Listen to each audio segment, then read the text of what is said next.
Lily Carter disappeared on a quiet stretch of desert highway, leaving behind a locked car, a dead phone, and no sign of a struggle. For 62 days the case went cold, written off as another young woman swallowed by the night. Then, 1,000 miles away, someone began knocking from inside a sealed steel container, and the story turned into something far more disturbing than a simple disappearance. The city of Phoenix was never truly dark. Even past midnight, the sky glowed faintly orange from the endless pulse of neon and freeway lights, a haze that never let the stars breathe. It was 3:17 a.m. when Lily Carter stepped out the back door of the Marriage Lounge, the strip club where she worked nights. The desert wind was sharp that morning, dry enough to make her eyes sting. She wrapped her faded denim jacket tighter around herself and walked toward the parking lot behind the building, her sneakers crunching on gravel. Another shift over, another night of smiling at strangers for tips, of glitter and loud music and pretending to enjoy it. She had done this so many times that her body moved on instinct, half asleep, running on caffeine and habit. Her silver Toyota sat beneath a flickering street lamp. The parking lot was mostly empty now, except for a security guard dozing in a booth by the gate and a few taxis idling near the front. Lily unlocked her car, tossed her duffel bag onto the passenger seat, and checked her phone. A couple of missed messages from her roommate, a notification from her bank, nothing unusual. She typed out a short text on my way home and hit send. Then she started the engine, adjusted the radio, and pulled out onto the service road leading to the highway. The night swallowed her car whole. Cameras from the club's rear entrance caught the taillights disappearing into the distance, twin red dots vanishing down the black strip of asphalt. That was the last time anyone saw her alive in Phoenix. Lily lived about 20 minutes away in a quiet apartment complex on the northern edge of the city. It was a clean, gated community with a pool that stayed empty most of the year and rows of desert palms swaying behind chain-link fences. She liked the routine of it, the safety of knowing her neighbors were mostly families or retirees. She often joked that her life was boring in all the right ways. But that night, something about her road home changed. The traffic cameras that usually picked up her car at the Bell Road exit never saw her. The license plate scanners at the apartment gate never registered her return. Somewhere between the club and her front door, she vanished. The next evening, when Lily didn't show up for her shift, her manager called her cell. It rang several times before going to voicemail. He figured she'd overslept or decided to quit without notice, something dancers did often enough. But when she didn't respond to texts or calls from her roommate either, concerns started to creep in. By midnight, both women's friends were calling hospitals and police stations trying to track her down. At dawn, the Mirage Lounge filed a missing persons report. The Phoenix Police Department opened the case the following morning. At first it looked routine, a young woman who might have run off, maybe on drugs, maybe with a boyfriend no one knew about. But Lily didn't fit that pattern. Her friends described her as grounded, reliable, the kind of person who reminded everyone else to pay rent on time. She'd been saving to enroll in community college. She didn't have enemies. No one had seen her fight with anyone that night. 3 days later, a highway patrol unit found her car. It was parked at an odd angle off Route 93, about 30 miles north of the city, half hidden behind a cluster of desert shrubs. The vehicle was locked, windows up, tires intact, no damage to the body. There was gas in the tank, her purse missing, and her phone switched off under the driver's seat. The interior was almost unnaturally clean, no signs of a struggle, no spilled drink, no misplaced makeup bag. To the officers on scene, it looked as if she had simply pulled over, stepped out, and vanished into the desert. Search teams were deployed. Helicopters scanned the area with thermal cameras. Volunteers walked shoulder to shoulder through sand and cactus. Dogs traced the scent from the driver's door until it faded on the asphalt. The desert was merciless. The wind erased footprints within hours, and by the next morning, it was as if no one had ever stood there. After a week, the search was scaled down. After a month, the case went cold. Her mother flew in from Tucson, clinging to the hope that Lily might still call. She left flyers at truck stops, rest areas, and gas stations all along the highway. Each day, her eyes grew duller. The police ran through every lead: boyfriends, coworkers, customers at the club, but nothing connected. There were no ransom calls, no credit card activity, no surveillance footage past that last turnout of the parking lot. The file thickened with notes but not answers. And yet, even as the trail went dark, one small detail stuck with the detectives: the location of her car. It wasn't random. It was too far from her normal route, on a service road that led to nowhere. Someone had guided her there, or she'd followed something or someone. The theory that she'd been abducted began to take shape, but there was no suspect, no witness, and no trace of a vehicle behind hers. 2 months later, Phoenix had moved on. The flyers faded under the sun. Reporters stopped calling. In the department's cold case unit, Lily Carter's file sat on a shelf among dozens of others labeled with missing young women's names. Her roommate moved out of their apartment. Her mother stopped answering the phone. For most people, Lily became another face on a poster, another story too old to chase. But somewhere far away in a city where the air was colder and the nights were quieter, a sound began to echo, metal striking metal, faint but rhythmic, like a heartbeat trapped behind steel. It came from the depths of an abandoned warehouse district in Toledo, Ohio. The place had been closed since the 90s, its broken windows covered in grime, its parking lots overtaken by weeds. No one should have been there that afternoon, but 2 teenagers had wandered in, chasing the thrill of urban exploration. They'd found graffiti, rusted machinery, and then a locked shipping container that looked oddly new against the decay. They pressed their ears against the cool metal and froze. There it was again, 3 knocks, a pause, 3 more, not an echo, not the wind, a signal. By the time the police arrived, the sound had grown weaker. The lock was industrial grade, but a bolt cutter made quick work of it. When the doors creaked open, the beam of a flashlight cut through the darkness and stopped on a figure huddled in the corner, pale, trembling, eyes half open, blinking at the sudden light. It was Lily Carter, still wearing the same sweatshirt from the night she disappeared. Her story would unravel later in hospitals and interrogation rooms, pieced together between long silences and trembling hands. For now, the officers could only stare at her in shock, realizing that what they'd found wasn't just a missing person, it was a message carved into the heart of the desert and carried across 1,000 miles. Someone had taken Lily from the lights of Phoenix and hidden her in the dark, waiting for no one to find her. And yet she had lived. The highway out of Phoenix stretched endlessly ahead of her, a ribbon of black asphalt shimmering faintly under the moonlight. Lily rolled down the window halfway, letting in the dry, cool air of the desert night. The radio hummed softly an old pop song that sounded distant and lonely through the static. Her eyelids felt heavy, but she was too wired to be sleepy. She thought about how the club's neon lights still seemed burned into her vision, the way the music lingered in her ears long after she'd left the stage.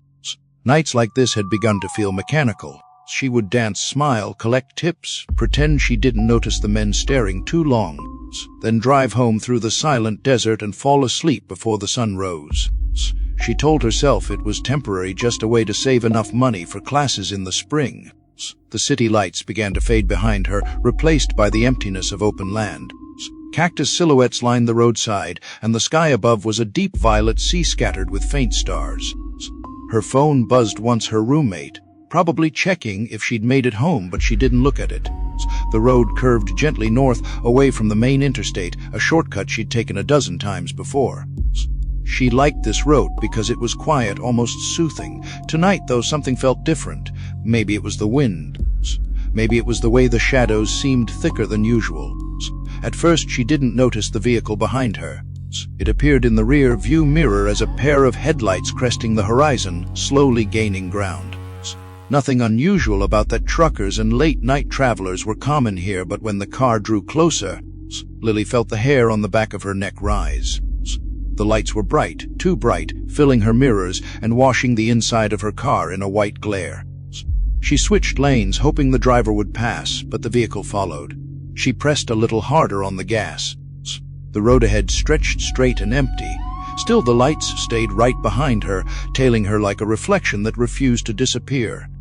Her fingers tightened on the steering wheel. "It's fine," she whispered to herself. "He'll pass in a minute." But the vehicle didn't pass.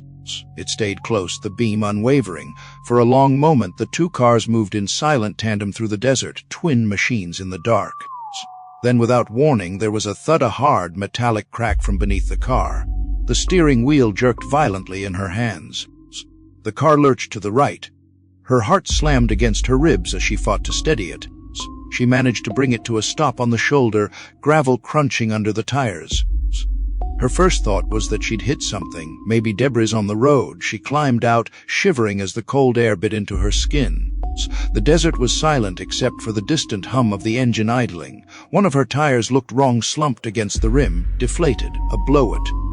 She sighed and reached for her phone to call roadside assistance, but the screen showed no signal. Typical, she was too far from the main highway. The sound of an engine idling behind her made her turn. The car that had been tailing her had stopped about 20 yards back. Its headlights stayed on, blinding her. She couldn't see who was inside. For a long second, nothing happened. Then the driver's door opened and a figure stepped. A man, tall, wearing a dark jacket. "You okay?" he called, his voice muffled by the wind. Lily hesitated, her pulse quickened, but the tone sounded calm, even friendly. She told herself not to be paranoid.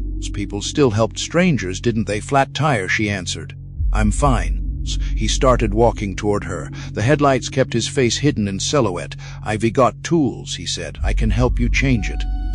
She should have said no. Something in her gut screamed not to trust him. But the night was cold, and the silence was thick, and part of her was tired of being afraid of everything. She nodded once and stepped toward the trunk. "Thanks, I've got a spare." The rest of her words dissolved into a flash of white and a crackling sound. It felt like lightning had struck the back of her neck. Her body convulsed.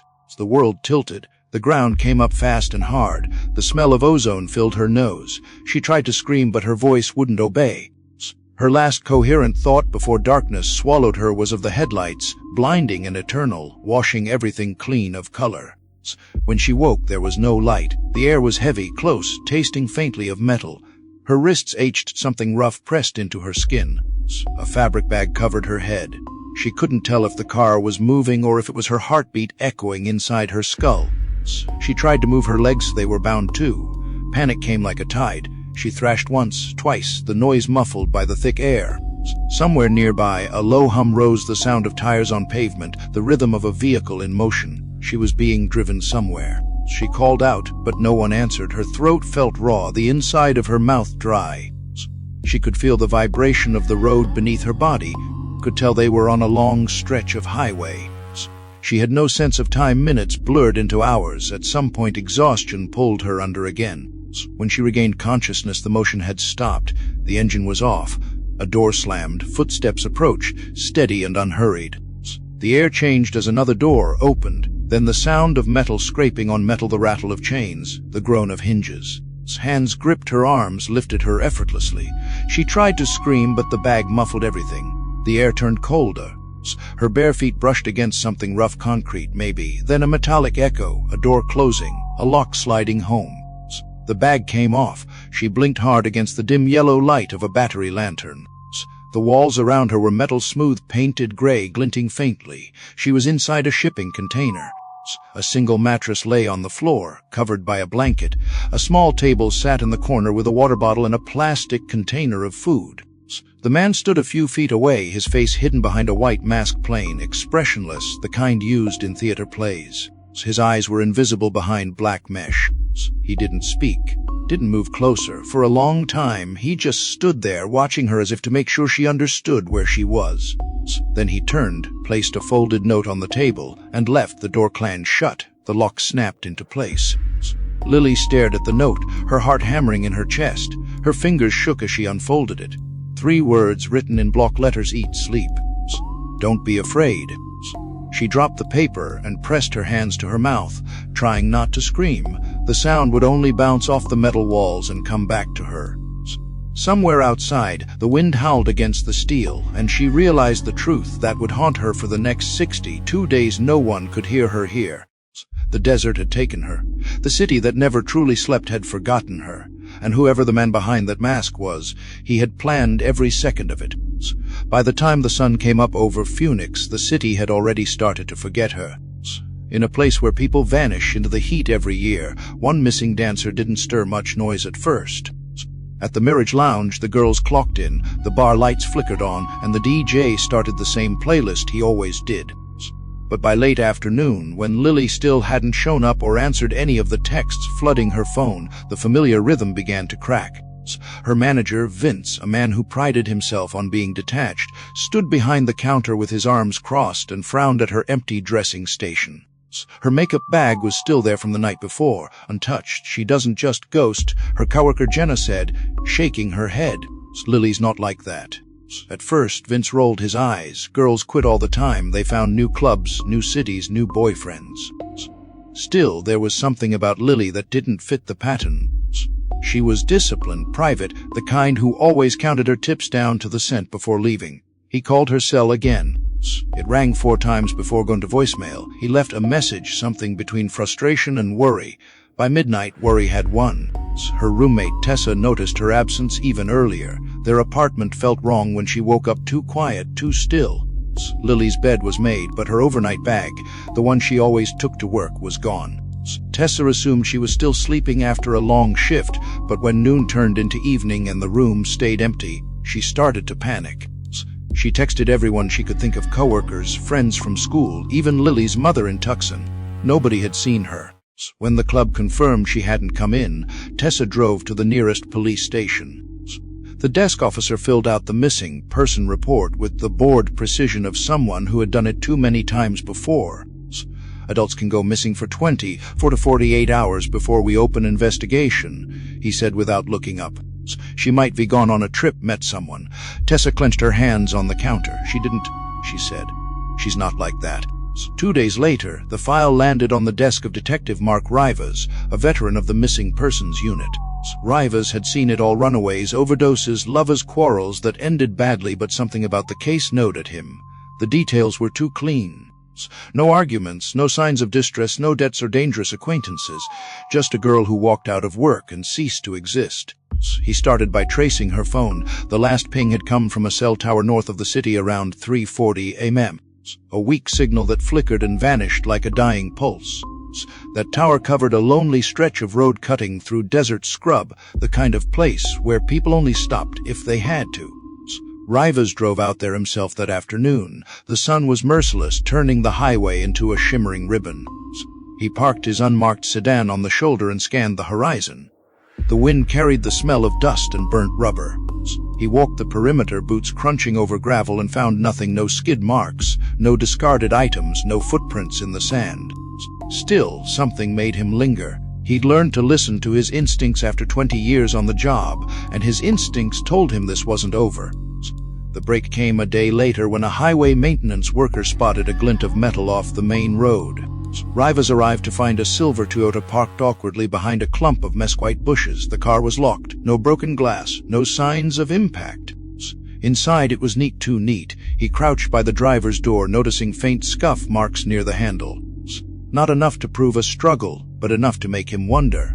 When he opened the door, the first thing that hit him was the smell: sterile, almost chemical, like someone had wiped the surfaces down. He found Lily's phone under the driver's seat, turned off. Her purse was gone, but the registration and insurance were still in the glove compartment. He had the car towed for forensic testing, though he didn't expect much. The desert was cruel to evidence. By the time lab results came back, no prints except hers, no DNA, no foreign fibers. The case had already begun to cool. The captain wanted it closed as presumed voluntary disappearance. Rivas refused. He couldn't shake the image of that silent car sitting in the sand, waiting. He started talking to everyone connected to Lily. Her coworkers painted a picture of a girl cautious to the point of paranoia. She walked to her car in groups, carried pepper spray, kept her social life small. But there was another side to a certain loneliness. She didn't really trust people, Jenna admitted. She had this thing about not letting anyone drive her home. Said she'd rather depend on herself. Her mother described her as careful, sometimes overly so. After her parents' divorce, Lily had learned to rely on order, routines, schedules, predictability. She didn't take risks, her mother said, her voice breaking. Not even little ones. That was what haunted Rivas most. People who live by structure don't just walk off into the unknown. Someone breaks that structure for them. By the 5th day, search efforts intensified. Volunteers combed the desert with dogs and drones, each passing hour dimming hope a little more. The sun scorched everything. Tracks vanished before they could be documented.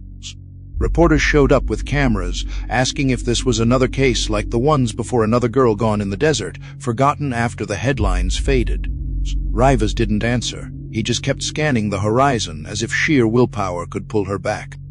One night, after everyone else had gone home, he sat alone in his office with the evidence board in front of him. Photos of Lily, her smile, her car, the stretch of road where it was found were pinned up in neat rows. Strings connect points that didn't quite meet. He replayed the timeline again. She left work at 3:17. The phone pinged at 3:40. Her car found 48 hours later. Somewhere in that 23-minute window, she'd vanished. He leaned back, rubbing his eyes. Something about the placement of the car gnawed at him. The way it faced east, away from the city, as if she'd turned around voluntarily. What if she'd been following someone?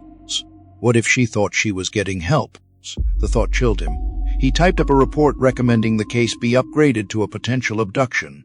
The captain reluctantly signed off. Flyers went out across Arizona and neighboring states. Rest stop displayed her photo: brown hair, gray eyes, 56, last seen wearing a gray sweatshirt and leggings. A reward was offered, tips trickled in, and every one of them led nowhere. Weeks blurred together. Thanksgiving came and went. Families gathered while hers sat at a table with an empty chair. Rivas still drove that same highway once a week, unable to let go. He'd pull over near the spot where her car had been found, step out and listen. Nothing but wind. Yet in the stillness, he could almost feel her presence, faint, fragile, like an echo calling from far away. It was the silence that haunted him most. In most disappearances, there's noise of arguments, money trouble, a trail of digital footprints. Lily left nothing but quiet. It was as if someone had lifted her out of her own life with surgical precision and erased every trace of the act. That level of control frightened him. It meant planning. It meant patience. It meant whoever had done this wasn't finished. By the end of the second month, the department officially labeled it a cold case. Rivas refused to box the file.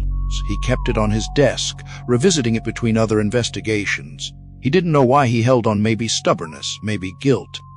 Maybe because some part of him still believed she was out there, waiting for someone to notice the one clue everyone else had missed. He didn't know that far away, beyond the endless stretch of desert and the web of interstate highways, a pair of teenage boys in Io were about to wander into an abandoned warehouse, and that within hours. The name Lily Carter would no longer be a cold case, but the beginning of something darker, stranger, and far more calculated than anyone in Phoenix could have imagined. The abandoned warehouse district on the outskirts of Toledo was a place most people avoided after dark. Rusted fencing lined the perimeter, weeds clawing through cracked asphalt, broken windows like empty eyes staring at the night. By day, it had been a hub for shipping and storage, and by night, it was a ghost town, the buildings sagging under decades of neglect. Two teenage boys, driven more by boredom than curiosity, slipped through a gap in the rusted chain link fence, backpacks slung over their shoulders. They were looking for the thrill of urban exploration, the kind of secret spaces where graffiti and decay told their own stories. Inside the main hangar, the air was heavy with dust and the scent of rusted metal. Sunlight, weak and slanting, filtered through broken panes, cutting thin ribbons of light across piles of old pallets and discarded machinery. Every step echoed off the high ceilings, the sound swallowed by the cavernous emptiness. At first, the boys explored casually, kicking aside loose boards and inspecting faded murals. Then, in the far corner, a gray steel shipping container caught their attention. Unlike the rest of the hall, it seemed new, untouched by time or decay. Its surface clean, matte, almost sterile. A massive padlock gleamed on the front, forged steel reflecting the sunlight in sharp streaks. The boys exchanged nervous glances. One of them, Michael, leaned in closer and tapped the side of the container. There was a sound, a rhythm. Thump, thump, pause, thump. It wasn't consistent with wind or settling metal. It was deliberate, measured. Something or someone was inside. The second boy froze. "Did you hear that?" he whispered. Michael nodded, eyes wide. They didn't check further. Adrenaline and fear propelled them back toward the broken fence, sprinting across the lot before they dared pull out their phones to call 911. By the time police arrived, 20 minutes later, the warehouse had already settled back into eerie silence. Officers moved cautiously, flashlights cutting through the dim interior, casting long, jagged shadows across the piles of debris. The rhythmic knocking had faded, replaced by the occasional groan of metal and the distant whistle of wind through broken windows. They approached the container, the faint pulse of movement now almost imperceptible. The padlock seemed immovable, but a bolt cutter made short work of it. The click of steel breaking reverberated through the warehouse, deafening in the emptiness. Two officers braced on either side as they pried the door open. Inside, a sliver of weak light revealed a small makeshift interior. Soundproofing foam had been affixed to the walls, covering every inch. A mattress, a pile of blankets, and a small lamp illuminated the corner where a girl sat huddled, body trembling, eyes wide and unblinking. Lily Carter looked almost ghostly, her hair tangled, face pale, her eyes hollow but alive. Her clothes were the same gray sweatshirt and leggings from the night she disappeared. The months had been merciless, yet she was breathing, conscious, aware. The officers froze, unsure how to proceed. She didn't scream, she didn't bolt. She simply looked at them with a fragile hope, a caution born of the unimaginable. Did you find me?" she whispered, her voice rasping, barely audible over the metallic echo of the container. They quickly stepped inside, speaking in calm, clipped tones. "Yes, Lily, you're safe now. We've got you." Every movement had to be measured. The girl flinched at shadows in the beam of flashlights. Officers eased her toward the door, mindful of her exhaustion and shock. The moment she stepped out, the cold Io air hit her, and she shivered violently, wrapping herself around herself as if the chill could erase the months of fear. Detectives arrived soon after, including a liaison from Phoenix. The air was heavy with tension. Every detail mattered. They didn't rush her. They offered water, blankets, soft reassurance. Lily's body was thin, pale, with marks from being bound, and a stiffness that spoke of confinement rather than injury. But she was alive, and alive was everything. They escorted her carefully into a police vehicle and then to the nearest hospital. Medical staff assessed her condition: malnourishment, dehydration, mild infections from exposure and confinement, extreme psychological trauma. Every vitals check, every minor procedure had to be explained to her gently. The first night in the hospital she barely slept, eyes flicking constantly toward the corners of the room as if expecting someone or something to emerge from them. The detectives began collecting her statement as soon as she was able. Her voice was hoarse, her hands shaking as she recounted the events from the night she disappeared.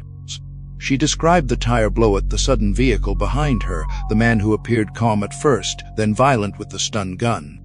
She remembered the dark bag over her head, the long drive, the final confinement in the container. Each sentence was measured, fragmented, as if she were peeling back layers of trauma, unwilling or unable to expose it all at once. Her description of the captor chilled everyone in the room. He had been methodical, never showing his face, always masked behind smooth white plastic with black mesh over the eyes. His clothing was designed to conceal every feature, gloves covering his hands, overalls hiding any hint of identity. He never spoke, never gave his name, never revealed even the smallest human cue. Every interaction was carefully controlled: notes, food deliveries, brief observations. He was present yet utterly invisible, his intentions incomprehensible. Lily told them about the rhythms of her days in captivity: meals brought to her, clean towels, magazines arranged beside her mattress. He seemed intent on creating a semblance of normalcy, yet it was twisted, oppressive. "It wasn't fear," she said, voice barely audible. "He never threatened to hurt me, but you couldn't move, couldn't breathe right, couldn't be yourself. It was like living in someone else's world."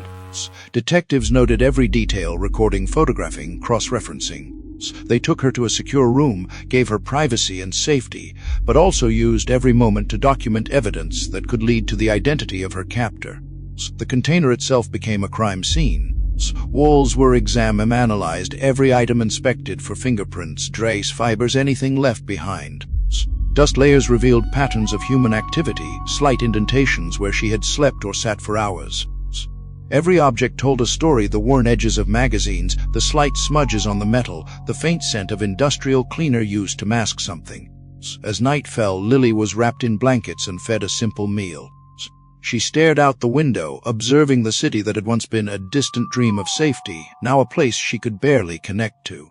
The months of isolation, the meticulous control her captor had exercised, had left her unmoored, untethered from the familiar reality of the world she had left behind. Yet beneath it all, she had survived. The realization that she was free, that her disappearance had not ended in silence and oblivion, began to settle in. Outside the hospital, detectives coordinated with Phoenix authorities, mapping the geography of her abduction. They traced the route from Phoenix to Ao, noting every interstate, every rest area, every potential point of interception. The journey alone had required precision, courage, or knowledge. Someone had moved her across state lines, evading cameras, witnesses, and logic itself. Whoever had done this was not random. Whoever had done this was careful, deliberate, and still unknown. For now, Lily rested. Medical staff monitored her, officers kept watch, and detectives began piecing together what had happened in the desert, what had led to the warehouse, and who could possibly have orchestrated such a meticulous abduction. Outside, Toledo was silent, indifferent, its streets echoing the quiet chaos that had taken place in the shadows. Inside, a girl who had been lost for 62 days began the slow, fragile process of becoming herself again, even as the questions about who had done this and why began to mount. Lily's first hours inside the container felt endless. The air was heavy, a mixture of metal, dust, and something faintly antiseptic. The dim lamp in the corner cast long shadows, making the space seem smaller than it already was. Every sound she made echoed unnaturally, bouncing off walls covered in gray foam. She could feel her pulse in her temples, a constant drum that seemed louder than her own thoughts. She hugged her knees, rocking slightly, trying to convince herself that this was temporary, that someone would find her, that this wasn't permanent. She soon realized the rhythm of her days wasn't dictated by her own choices. Meals arrived with quiet precision, sometimes fast food wrapped in paper, sometimes simple sandwiches and bottled water. Each time the masked man would appear at the edge of the room, watching her without moving. He wore the same white, featureless mask, overalls, gloves, concealing every trace of identity. She never heard him speak in a normal voice. Notes, sometimes short and clinical: eat, drink, rest, were passed along and nothing else. The first time she tried to speak to him, he ignored her, standing silently, unmoving, a sentinel of impossible control. Sleep was a thin, fragile thing. The container, though soundproofed, carried the vibrations of distant activity, trucks moving outside, the hum of the city miles away. She counted the days in her mind, marking them with imaginary lines on the wall, each one disappearing when she closed her eyes. Hours melted into each other. Sometimes the man would sit silently for long periods, just at the edge of her vision, observing without interfering.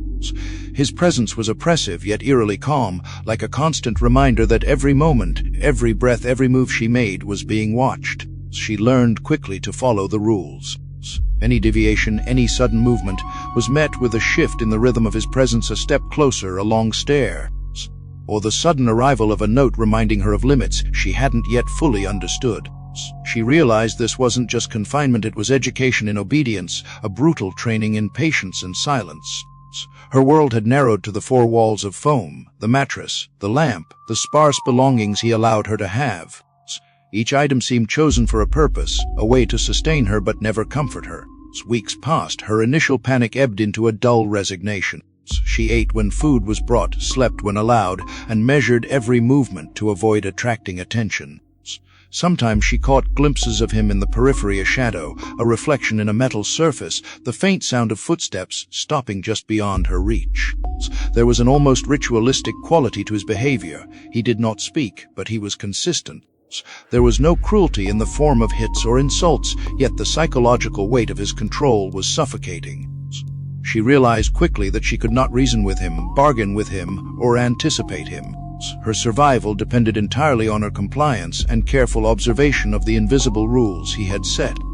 The man provided distractions as well as necessities. A magazine carefully placed on the edge of the mattress, a folded towel, a small bottle of vitamins. These were gestures of care, but twisted in their purpose. They reminded her that she was alive, dependent on him, and yet utterly powerless. She began to notice patterns in his visits, the way he entered silently, the notes he left, the hours he lingered at the edge of the light. He seemed to want her to exist in a state of perpetual tension, safe enough to survive, fearful enough to comply, never comfortable, never at ease. Her mind began to wander, filling in gaps with imagination. In her sleep, she dreamed of the desert outside, of the highway she'd once driven, of the neon lights fading behind her. She imagined being free, yet every vision dissolved when she woke to the same gray walls and the same quiet presence. She realized she had no sense of the passage of real-time days blurred into nights, nights into days. The calendar of her life had been replaced by the container's clock, a rhythm dictated entirely by another person's design. Despite the oppressive routine, she began to notice subtle details. The foam had seams that sometimes held tiny indentations, as if someone had traced over them. The blankets were folded in a particular way each day, and the lamp's position shifted ever so slightly, always returning to the same corner by morning. These small consistencies gave her a strange comfort, a thread of predictability in an otherwise chaotic confinement.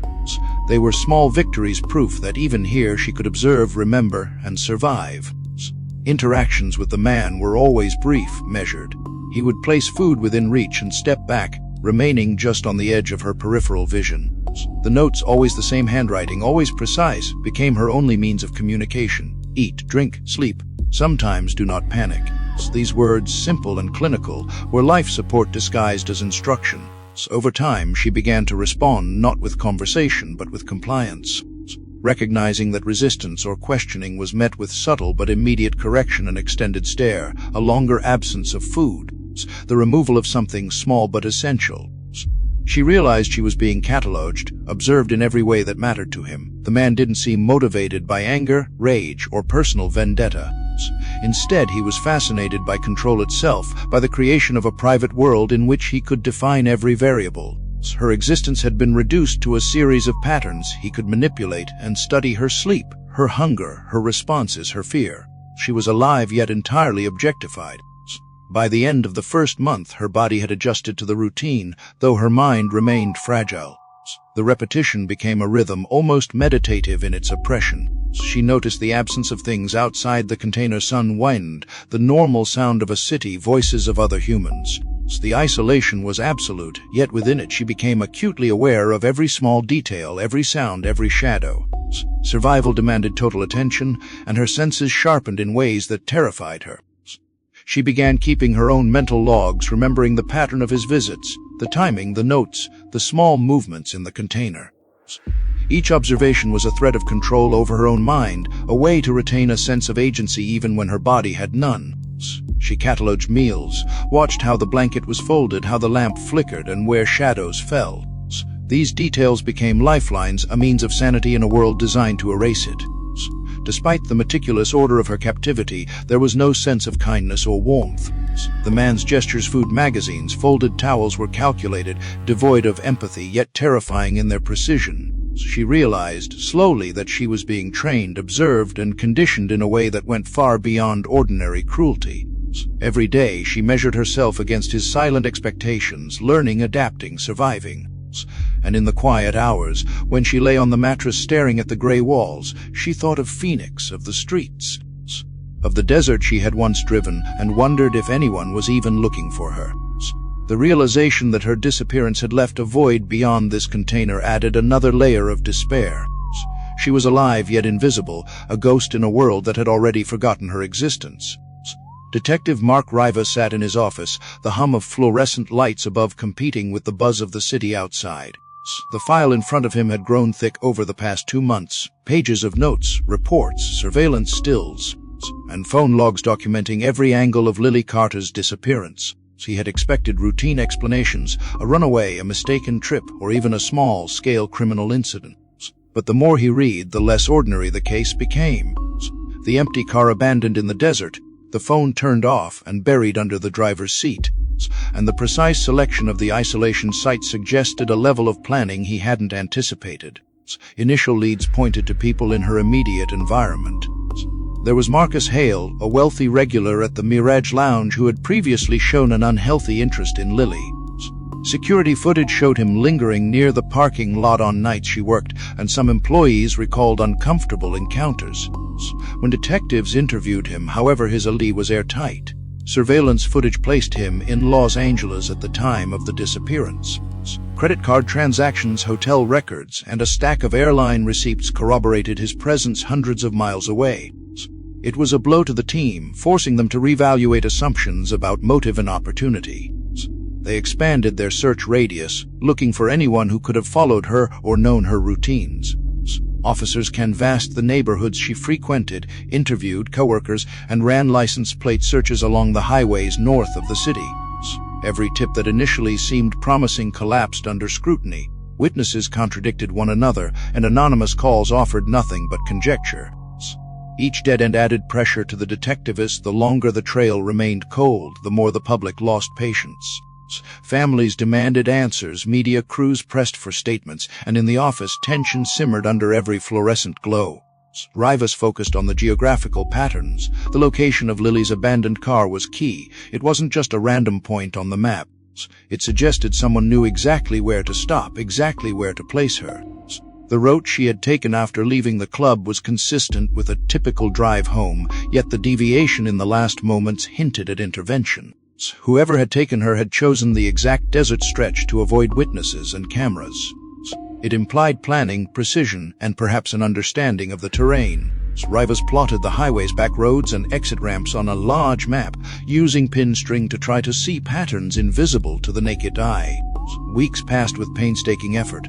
Officers scanned digital footprints, cell phone data, credit card activity, GPS logs, but found only gaps. Lily's phone had gone offline shortly after the last ping, and she hadn't accessed any accounts since. They considered the possibility of a sophisticated kidnapper, someone who knew how to manipulate technology to erase traces.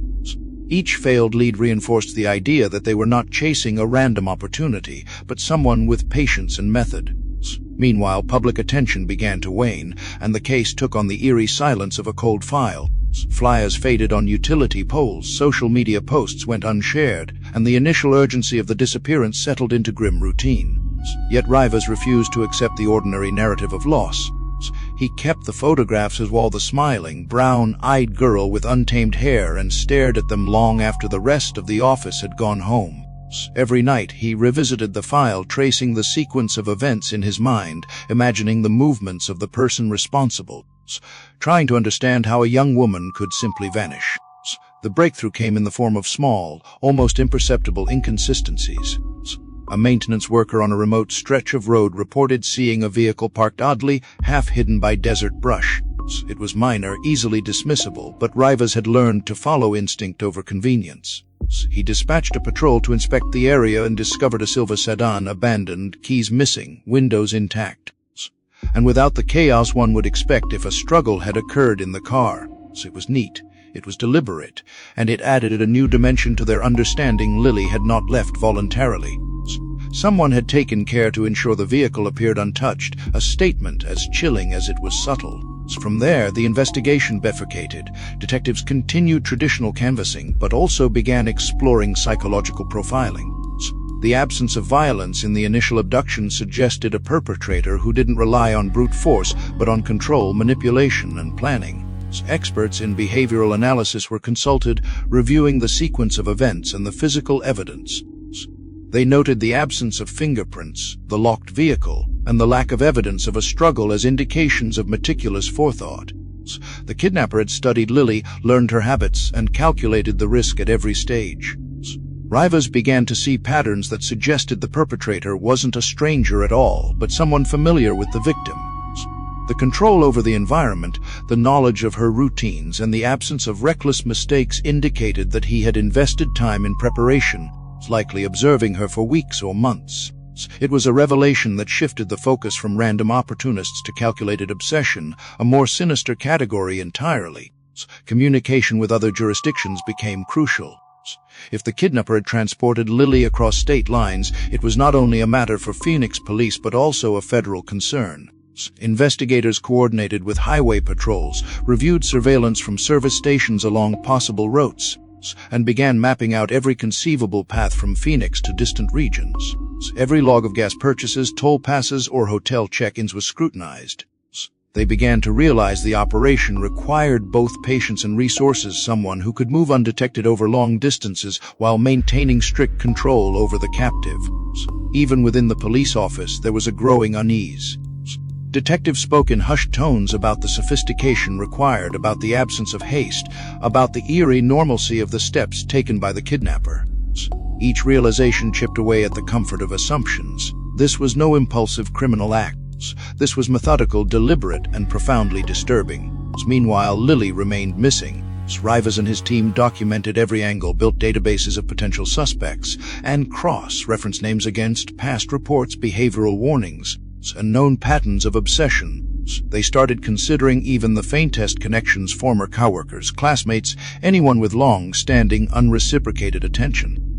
They knew that the longer she remained missing, the more time the kidnapper had to adjust to refine the environment in which she was held and to erase traces.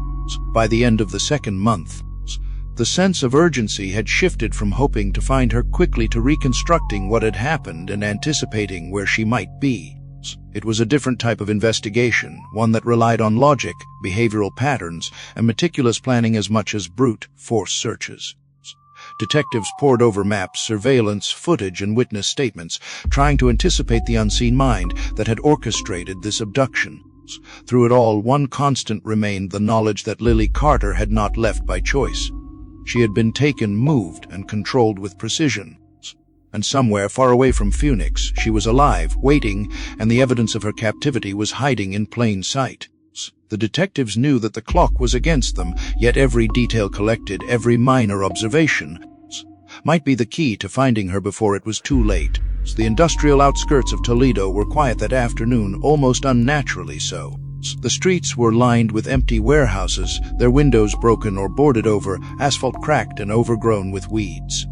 A low winter sun cast long shadows across the facades, painting the world in dull grays and muted oranges. Most people avoided the area. It had the kind of silence that made even the boldest feel uneasy. But two teenage boys, Kyle and Michael, bored and restless, had slipped past the rusted fencing, backpacks slung loosely over their shoulders. They were hunting for a thrill, a place untouched by the city, a canvas for graffiti, a playground for their restless curiosity. The inside of the main hangar smelled of rust, decay, and dust so thick it coated their nostrils. Sunlight filtered weakly through the broken panes, illuminating stacks of wooden pallets, derelict machinery, and piles of scrap metal. The boys' footsteps echoed, startling a flock of pigeons that had nested above. Every corner seemed to hide a story, and every shadow made them glance over their shoulders. Kyle's hand brushed against a metal beam, leaving a smudge of dust on his sleeve. The warehouse seemed alive, though empty, every groan of settling metal or rusted hinge like a whisper meant for them alone. It was in the far corner of the hangar that Michael froze. A gray shipping container, out of place among the decay, stood perfectly still. Its metal surface gleamed faintly in the slanting sun, unmarked by the graffiti and rust that consumed the rest of the building. A massive padlock glinted at the front, forged steel bright and intimidating. Something about the container's silence unsettled him. He crouched closer and tapped the side with his knuckles. There it was, a rhythm. Thump, thump. Pause. Thump. A pulsive sound that could only be deliberate. Kyle swallowed hard, his heart hammering. Did you hear that?" he whispered. Michael nodded. The sound came again, faint but undeniable. Not the settling of metal, not wind. A signal, someone inside. The boys glanced at each other, a mix of fear and fascination in their eyes. Adrenaline surged, and instinct told them to run. They did, sprinting across the lot to reach the broken fencing, pausing only to catch their breath long enough to pull out their phones and dial 911. Within 20 minutes, Toledo police units arrived, flashing lights cutting through the warehouse's long shadows. Officers moved cautiously, flashlights slicing beams of light across debris and broken pallets. Every sound amplified, every creak and echo setting nerves on edge. They approached the container with care. The thumping inside had grown slightly weaker, as if the occupant's energy was fading, or the knocking was now a plea rather than a signal. A pair of officers braced against the padlock. The bolt cutters clicked and strained against the steel, metal screeching as it yielded. The warehouse seemed to hold its breath. One officer, large and seasoned, put a hand on the container's cold surface, then gave the nod to swing the doors open. Metal hinges groaned under the sudden movement, and light from flashlights spilled into the interior. Inside they froze. A girl sat on a mattress, small and trembling, eyes wide in disbelief. Her hair hung in tangled strands around her pale face, the gray sweatshirt and leggings exactly as described in missing person reports.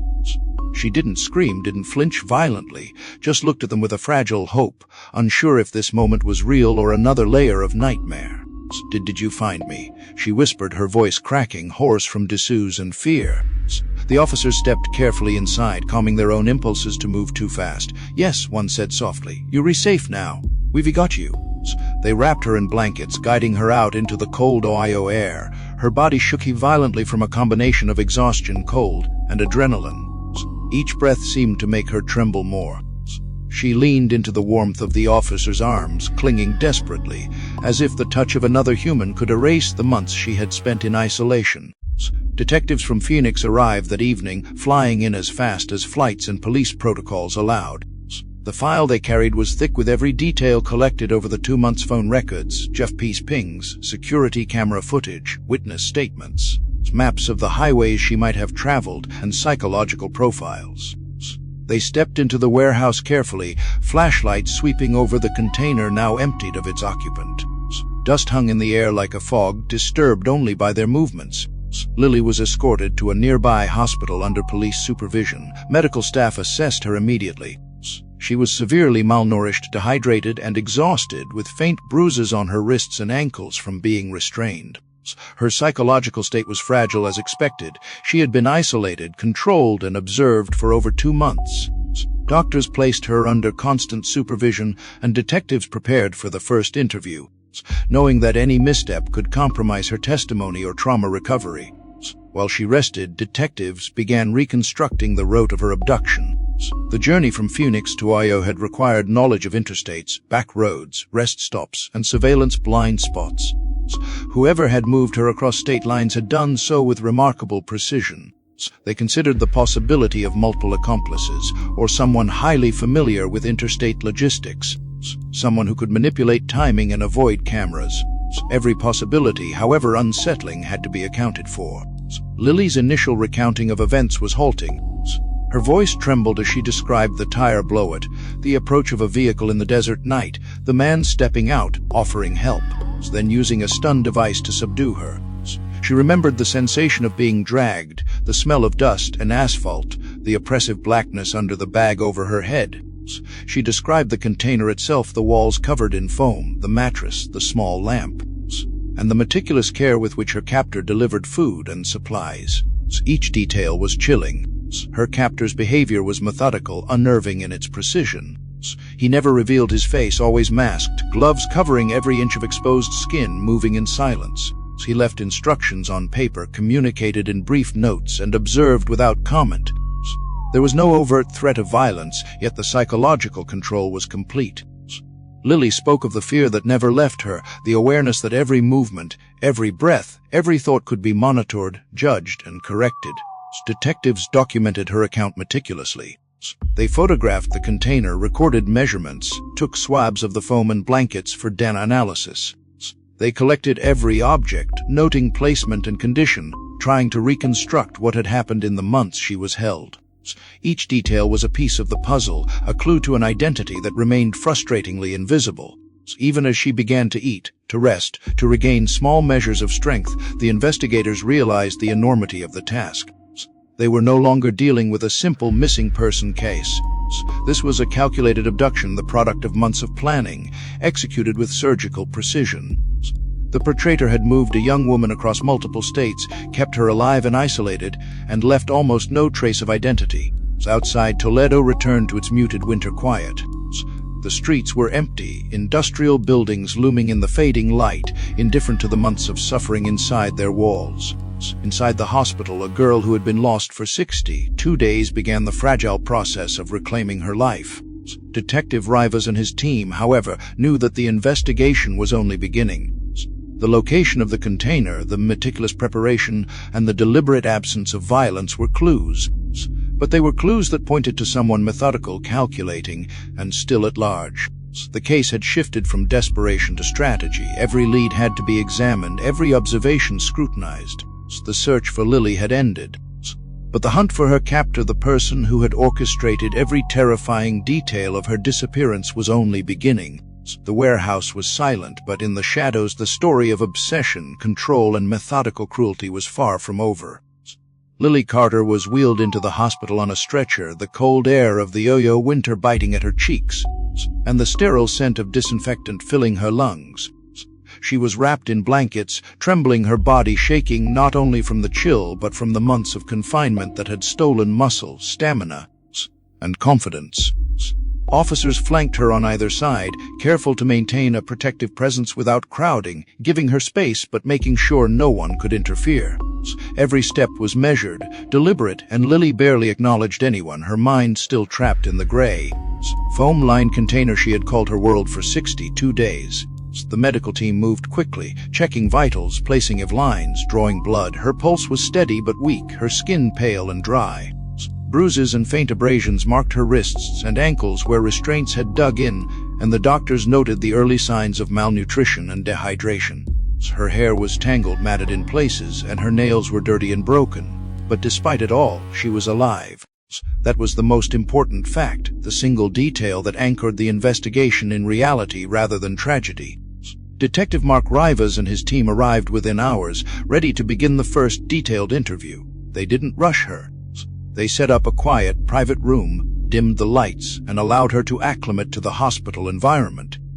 Blankets were draped around her shoulders, a cup of water in her hands, and soft reassurance from officers that she was safe.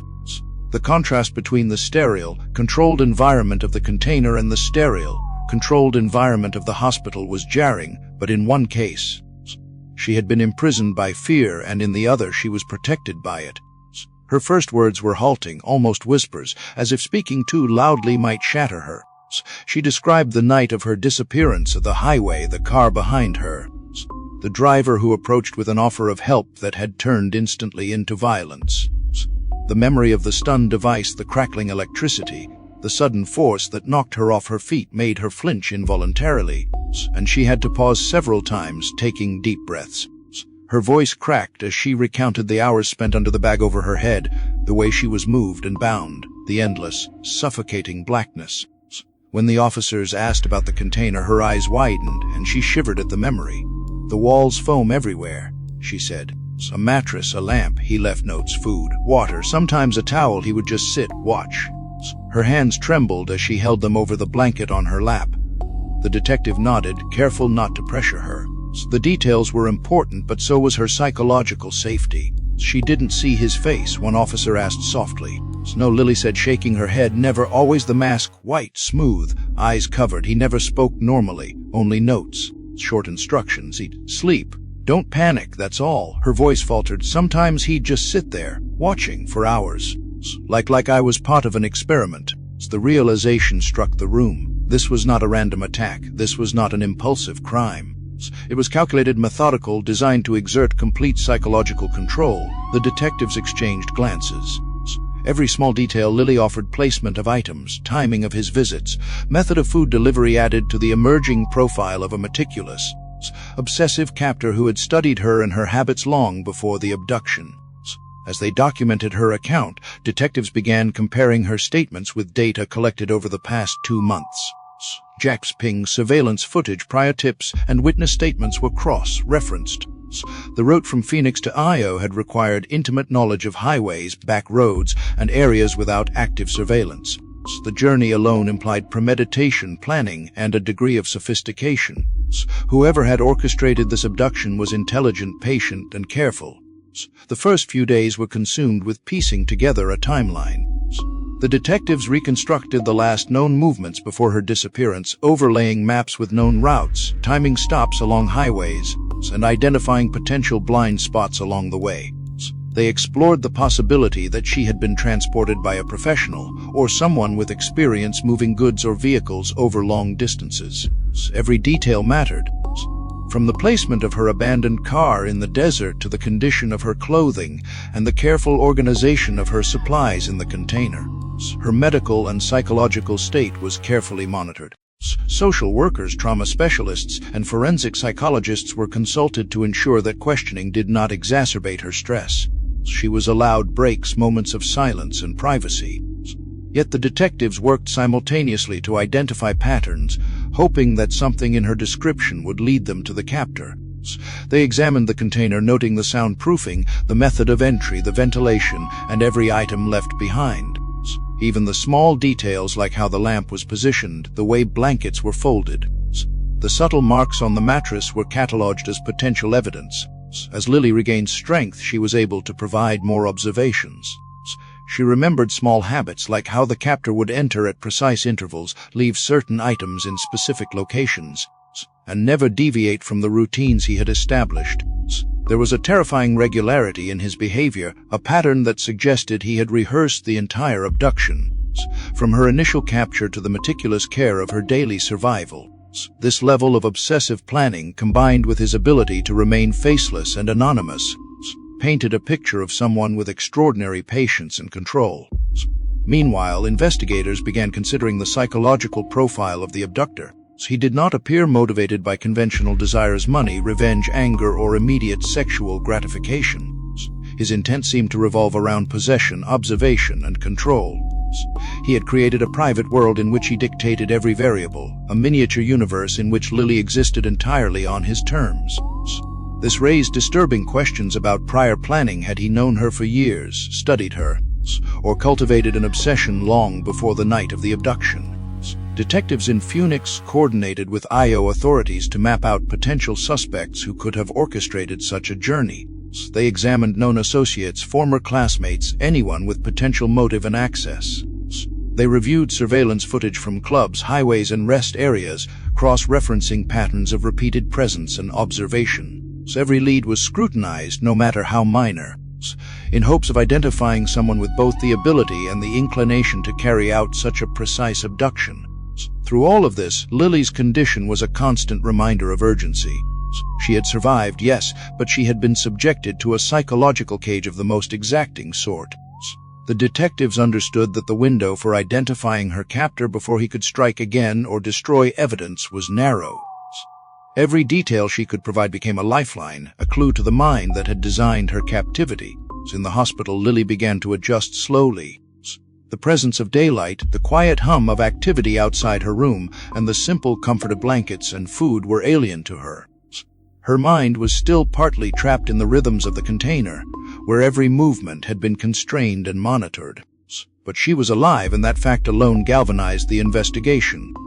The case was no longer about locating a missing girl. It was about unraveling a careful, methodical plot, tracing the steps of a mind hidden in shadows, and bringing the orchestrator into the light. Once Lily was stabilized in the hospital, detectives returned to the Toledo warehouse to examine the container in detail. The scene, now devoid of its captive, felt almost like a snapshot of time frozen. Dust swirled in the weak sunlight that slanted through the broken windows, highlighting the pale gray walls padded with soundproof foam. Every seam, every indentation, every crease in the blankets and mattress became a potential clue. Officers moved cautiously, photographing and cataloging everything, aware that the minutiae of a seemingly ordinary space could provide the key to unmasking someone who had meticulously erased his presence. Detectives began with the obvious: the mattress. It had been laid directly on wooden pallets, which were slightly worn but otherwise ordinary. Yet small signs suggested that someone had spent long periods in one spot, pressing against the foam walls and creating subtle impressions. Using ultraviolet light, they detected faint smudges on the foam. Fingerprints perhaps too old or incomplete to yield immediate results, but recorded for future analysis. Near the mattress, a small table had been positioned with a lamp and a stack of magazines. The edges of the magazines were worn dog-eared, as though read repeatedly. Some pages revealed careful folds, others faint smudges, each detail hinting at patterns of use and routine. Hidden among these items, under a pile of blankets near the foot of the mattress, detectives found something different: a hardcover book. Dust coated its surface, but the weight of repeated handling had left it partially clean. The title identified it as a high school yearbook, the kind students used to commemorate their graduating class. Curiosity quickly turned into focus as officers turned it over, flipping to the senior pages. There, a photograph caught their attention. A young woman's face, Lily Carter's, was circled in bright red ink, a circle drawn with obsessive intensity. Around the photo, hearts and stars were crudely added, turning an ordinary school portrait into a shrine of fixation. Adjacent photos told a darker story. Faces of male students had been aggressively crossed out with black ink or scratched into the paper with a sharp object. Some were nearly obliterated, leaving only white scars where the images once were. It was a map of obsession, combining love and hatred in equal measure. The detectives understood immediately that the kidnapper had an intimate knowledge of Lily from years prior, someone who had followed her quietly and methodically. The level of obsession required to circle a single student's photo and deface dozens of others indicated a long-standing fixation, not a random act of violence. This discovery shifted the investigation. For weeks, leads had pointed to strangers, wealthy clients, or opportunistic criminals. Now, it became clear that Lily's captor was someone from her past, someone who had known her in high school, perhaps unnoticed by her, but entirely fixated on her. Detectives reviewed the names in the yearbook, noting those who had moved away after graduation and might have both the motive and opportunity. They began cross-referencing graduation records, addresses, employment histories, and social media accounts. Meanwhile, forensic teams combed the container again, searching for anything overlooked. Microscopic fibers, small smudges on the walls, and subtle impressions in the foam suggested careful, repetitive motion, possibly from lifting, stacking, or preparing items for the captive. These traces would later help create a timeline of daily activity within the container, providing insights into the captor's schedule, habits, and potential location during periods when Lily had been fed or observed. Even minute details, like the placement of magazines and towels, suggested methodical planning and an unusual obsession with order. Detectives also focused on the route the captor had taken to transport Lily from Phoenix to Toledo. Highway maps, gas station surveillance footage, toll receipts, and B signals from Lily's abandoned car were all overlaid to reconstruct the path. Analysts noted the absence of typical errors, no obvious stops that could have exposed the abductor, no signs of panic or improvisation. This reinforced the idea that the kidnapper had studied the route, anticipated obstacles, and calculated every moment of travel. Whoever had carried out the abduction was intelligent, deliberate, and patient, with knowledge of highways and blind spots that made detection difficult. Communication with Phoenix authorities intensified. Investigators compiled all known details of Lily's life before her disappearance, emphasizing her social circles, school history, and places she frequented. They searched for anyone who had shown unusual interest in her, anyone who might have nurtured a long-term obsession. Security footage from the club, her apartment, and nearby businesses was examined frame by frame. Analysts looked for patterns of repeated presence, people who appeared in the background at multiple locations, and anyone whose behavior suggested surveillance rather than coincidence. Back in the hospital, Lily provided additional details. Her recollections were precise but fragmented, small habits of the captor, the cadence of his visits, and the methodical way he left supplies and notes. She described the quiet intensity of his observation, how he remained at the edge of the light, never speaking normally, and how the container had become a world entirely controlled by him. Every detail she remembered, no matter how mundane it seemed, was catalogued meticulously. Her descriptions were crucial in constructing the psychological profile of someone who could commit such an elaborate, calculated crime without being detected for months. Detectives began to form a portrait of the abductor, a methodical, patient individual, someone who had studied Lily from afar, prepared every step, and executed the abduction with precision. They theorized that he had likely known her for years, perhaps someone who had attended the same school or lived in her hometown, remaining unnoticed but obsessed. The discovery of the yearbook confirmed that he had followed her life in detail and carried his fixation into adulthood, culminating in the abduction. As weeks of analysis unfolded, the investigative team worked to narrow the list of suspects. They compared the yearbook findings to migration records, social media, and public databases. Individuals who had stayed in the local area or moved to Io were prioritized. Every connection was explored: past employers, university enrollment records, current residences, and even known commuting patterns. The process was painstaking, slow, and required extreme attention to detail, as the captor had demonstrated skill in remaining invisible, and one false assumption could derail the case. By combining Lily's testimony, forensic evidence from the container, and historical data from the yearbook, detectives began to see a clear path toward identifying the person responsible. It became evident that the abductor was someone unassuming, someone who could move unnoticed in crowds, and someone who had likely taken great care to avoid leaving conventional evidence. The puzzle was complex, but every piece, every detail of the container, every fold of a blanket, every mark in the yearbook brought them closer to unmasking him. Even as the investigation gained momentum, the detectives recognized the gravity of what they were dealing with. This was not a violent, impulsive act. It was a premeditated, obsessive crime, the product of long-term planning and intense fixation. Each new lead was a fragile thread that could unravel if handled improperly. The importance of timing, discretion, and careful analysis became the guiding principle for every officer involved. The warehouse, once silent and empty, had now yielded the first tangible clues that could turn a cold case into a solvable one. Detective Rivas stared at the map pinned to the wall, tracing the lines from Phoenix to Toledo, connecting highways, service stations, and rest areas. Each line represented the route Lily had traveled against her will, every stop a potential blind spot or opportunity the abductor had calculated. The discovery of the yearbook in the container had shifted the investigation from random abduction to an obsessive crime. Someone had been watching Lily for years, quietly, methodically, and had waited until the moment he could take control completely. The team began compiling a list of potential suspects who had crossed paths with Lily in high school, focusing on those who had displayed obsessive behavior or signs of fixation. Employment records, social media accounts, and college enrollments were cross-referenced with addresses along the potential route from Phoenix to Io. They sought someone with both the knowledge of Lily's life and the ability to execute a carefully planned cross-state abduction. It was painstaking work, but every piece of data, no matter how small, was a potential key. Forensic evidence from the container added another layer. Dust smudges, subtle impressions in the foam padding, and fingerprints, though limited, were preserved and analyzed. Specialists noted the precision of the arrangement, the mattress, lamp, magazines, and towels were placed with a logic that suggested obsessive attention to detail.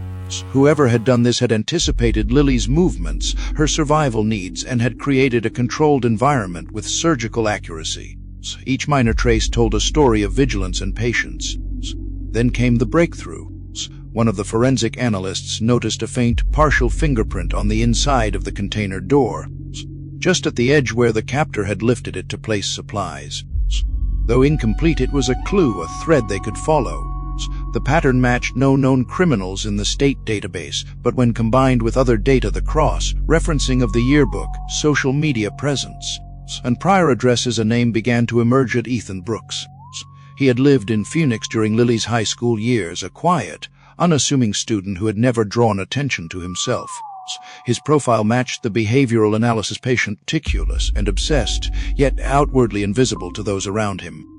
Rivas and his team dug deeper. School records revealed that Ethan had been in the same class as Lily but had been largely unnoticed by classmates. Yearbook photos confirmed the obsessive markings, hearts around Lily's image, crossed out faces of male students, evidence of fixation that had persisted beyond graduation. They located his recent addresses, employment history, and travel patterns. Every piece of evidence converged, forming a profile that matched the behavior of the abductor down to the smallest detail. Surveillance footage from gas stations along the probable route was pulled and reviewed frame by frame. Analysts noted a car, a nondescript sedan, appearing repeatedly at odd intervals along the highway, often at times coinciding with gaps in Lily's phone signals. The car's movement suggested careful timing and avoidance of major checkpoints. They cross-referenced vehicle registration and found a match-tree: Ethan Brooks, now 20, working a remote job that allowed flexible travel. The team moved cautiously. Ethan was considered dangerous, not through overt violence but through his calculated obsession and ability to maintain control. Officers prepared for confrontation that required both tactical planning and psychological caution. They tracked his movements for days, monitoring routines, noting patterns, and waiting for the right moment to strike. Finally, the opportunity came. Ethan stopped at a remote storage facility near his Oyo residence, a place he used for personal storage and occasional vehicle maintenance. Officers moved in quietly, surrounding the building, cameras feeding live images to the command van. Inside, Ethan was unaware, focused on his tasks, oblivious to the network of law enforcement converging on him. The team executed a swift, coordinated approach. Doors were secured, exits covered, and entry made with precision to prevent escalation. Ethan was apprehended quickly. He did not resist, but his expression was blank, almost clinical, a chilling calm that betrayed the obsessive patience of his planning. Handcuffs were applied, and he was led to a waiting vehicle. The detectives noted his meticulous attire: clean, neat, gloves carefully worn, and the absence of any personal items that could compromise him. Everything about him was consistent with the profile: calculated, controlled, and utterly precise. In the following interrogation, Ethan remained eerily calm. He spoke in clipped sentences, never raising his voice, never showing anger or remorse. He admitted to observing Lily in high school, to the months of planning her abduction, and to transporting her across state lines. He described his control over the environment, the careful placement of items in the container, and the routines he had enforced. He framed his actions in a twisted logic, presenting them as acts of protection and devotion, though his obsession had clearly crossed into criminal pathology. Detectives used Lily's detailed account to confront him.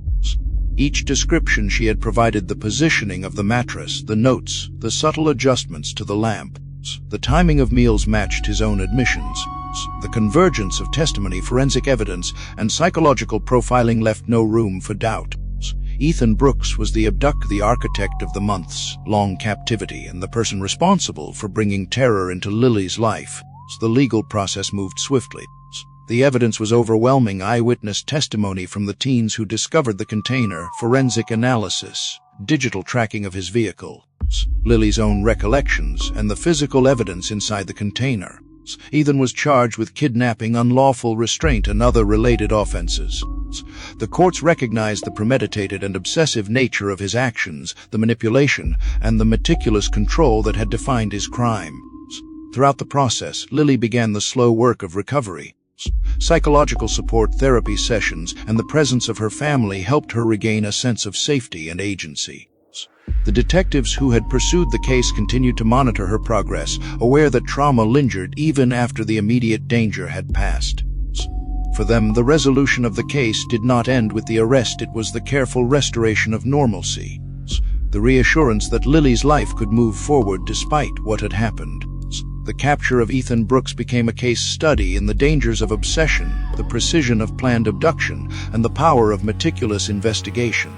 It demonstrated the importance of patience, careful analysis, and the ability to connect seemingly disparate clues: a yearbook, a container, a car in the desert, and the memories of a traumatized victim.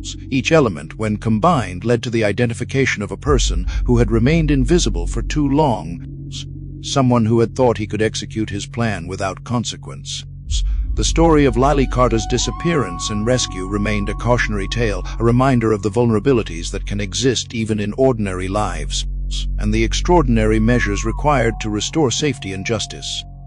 From Phoenix to Toledo, from the desert to the warehouse, every step of the investigation highlighted the dedication, intelligence, and meticulous work of those determined to bring a methodical, calculating criminal to justice. In the end, it was patience, observation, and the careful piecing together of tiny clues that unraveled a complex web of obsession, returning a young woman to safety and ending a nightmare that had spanned months. Even after Ethan Brooks was in custody, the investigation did not end. Detectives in Phoenix and Toledo worked tirelessly to reconstruct the full scope of his obsession, to understand the depth of planning and the psychological patterns that had led to Lily's abduction. They combed through years of high school records, social media profiles, and online activity, seeking the moments that had gone unnoticed at the time but now seemed to signal a dangerous fixation. It became increasingly clear that Ethan's behavior had escalated over years, building slowly, meticulously, until he had felt capable of acting without leaving a trace. The yearbook had been the first glaring clue. Circles and markings that seemed childish or innocuous at the time were, in retrospect, evidence of an obsessive mind that had lingered long after graduation. Detectives traced Ethan's life from high school onward, noting periods of isolation and subtle, unreported interactions with Lily. Teachers and classmates recalled him as quiet, shy, someone who rarely spoke, but they also remembered the intensity of his gaze, the moments when he seemed to linger too long on certain students. The pattern, once hidden in the mundane, now told a clear story of a young man whose focus had narrowed dangerously on a single individual. Social media activity offered another layer of insight. Old posts, comments, and likes on Lily's profiles suggested that Ethan had followed her digital presence consistently, often from accounts that were nearly anonymous or pseudonymous. Every photograph she posted, every location tagged, every new connection was noted and logged by someone who had long since learned to remain invisible. Even after high school, his methods evolved, combining the same patient, obsessive attention with the technological tools that allowed him to track her movements remotely. As detectives pieced together Ethan's post-high school years, a disturbing picture emerged. He had relocated periodically, never staying long in one city, always maintaining employment that provided flexibility and minimal supervision. Interviews with former employers revealed him as polite, professional, and unremarkable, yet unengaged socially. His behavior had never raised alarms. He was careful, deliberate, and thoroughly practiced in the art of remaining unnoticed. It was exactly the type of background a meticulous kidnapper would cultivate.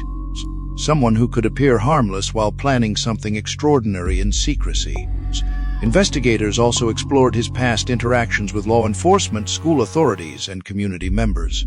Surprisingly, there were few recorded incidents, no complaints, no arrests, no interventions. His obsession had been internalized, contained within thoughts and private actions that had left almost no trace. It was only after Lily's abduction that the scope of his fixation became visible. Every action he had taken, every decision about timing, routes, and containment was consistent with a mind that had been planning for years, honing patience, control, and precision. Detectives revisited the container and the materials left behind.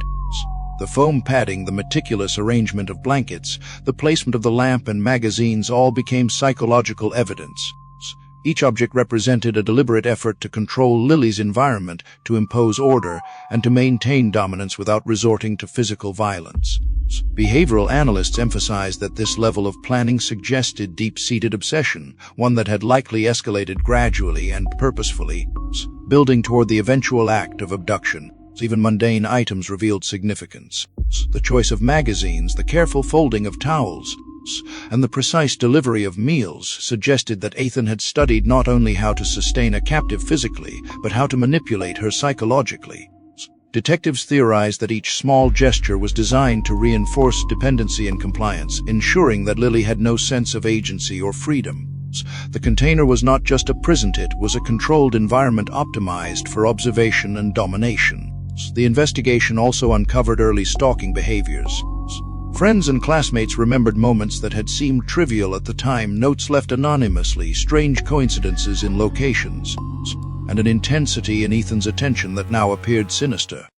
Each anecdote reinforced the idea that the abduction was not impulsive, but the culmination of years of observation. He had waited until the right combination of opportunity and preparation presented itself, exploiting Lily's routines, her predictable behaviors, and the vulnerabilities of her environment to execute his plan with precision.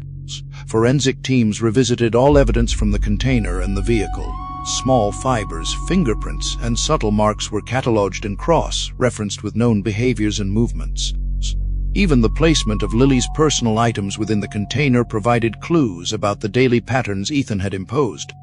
Investigators began to reconstruct not only the logistics of the abduction, but the psychological architecture that had enabled him to maintain control over Lily for more than 2 months without detection. The discovery of Ethan's prior online activity deepened the understanding of his obsession.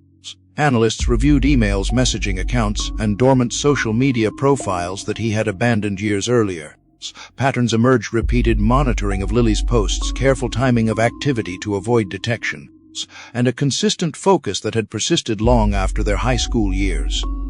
His digital footprint was subtle but coherent, a map of obsessive attention that matched the behavioral patterns observed during the abduction. Interviews with Ethan during interrogation revealed the consistency between his actions and the evidence.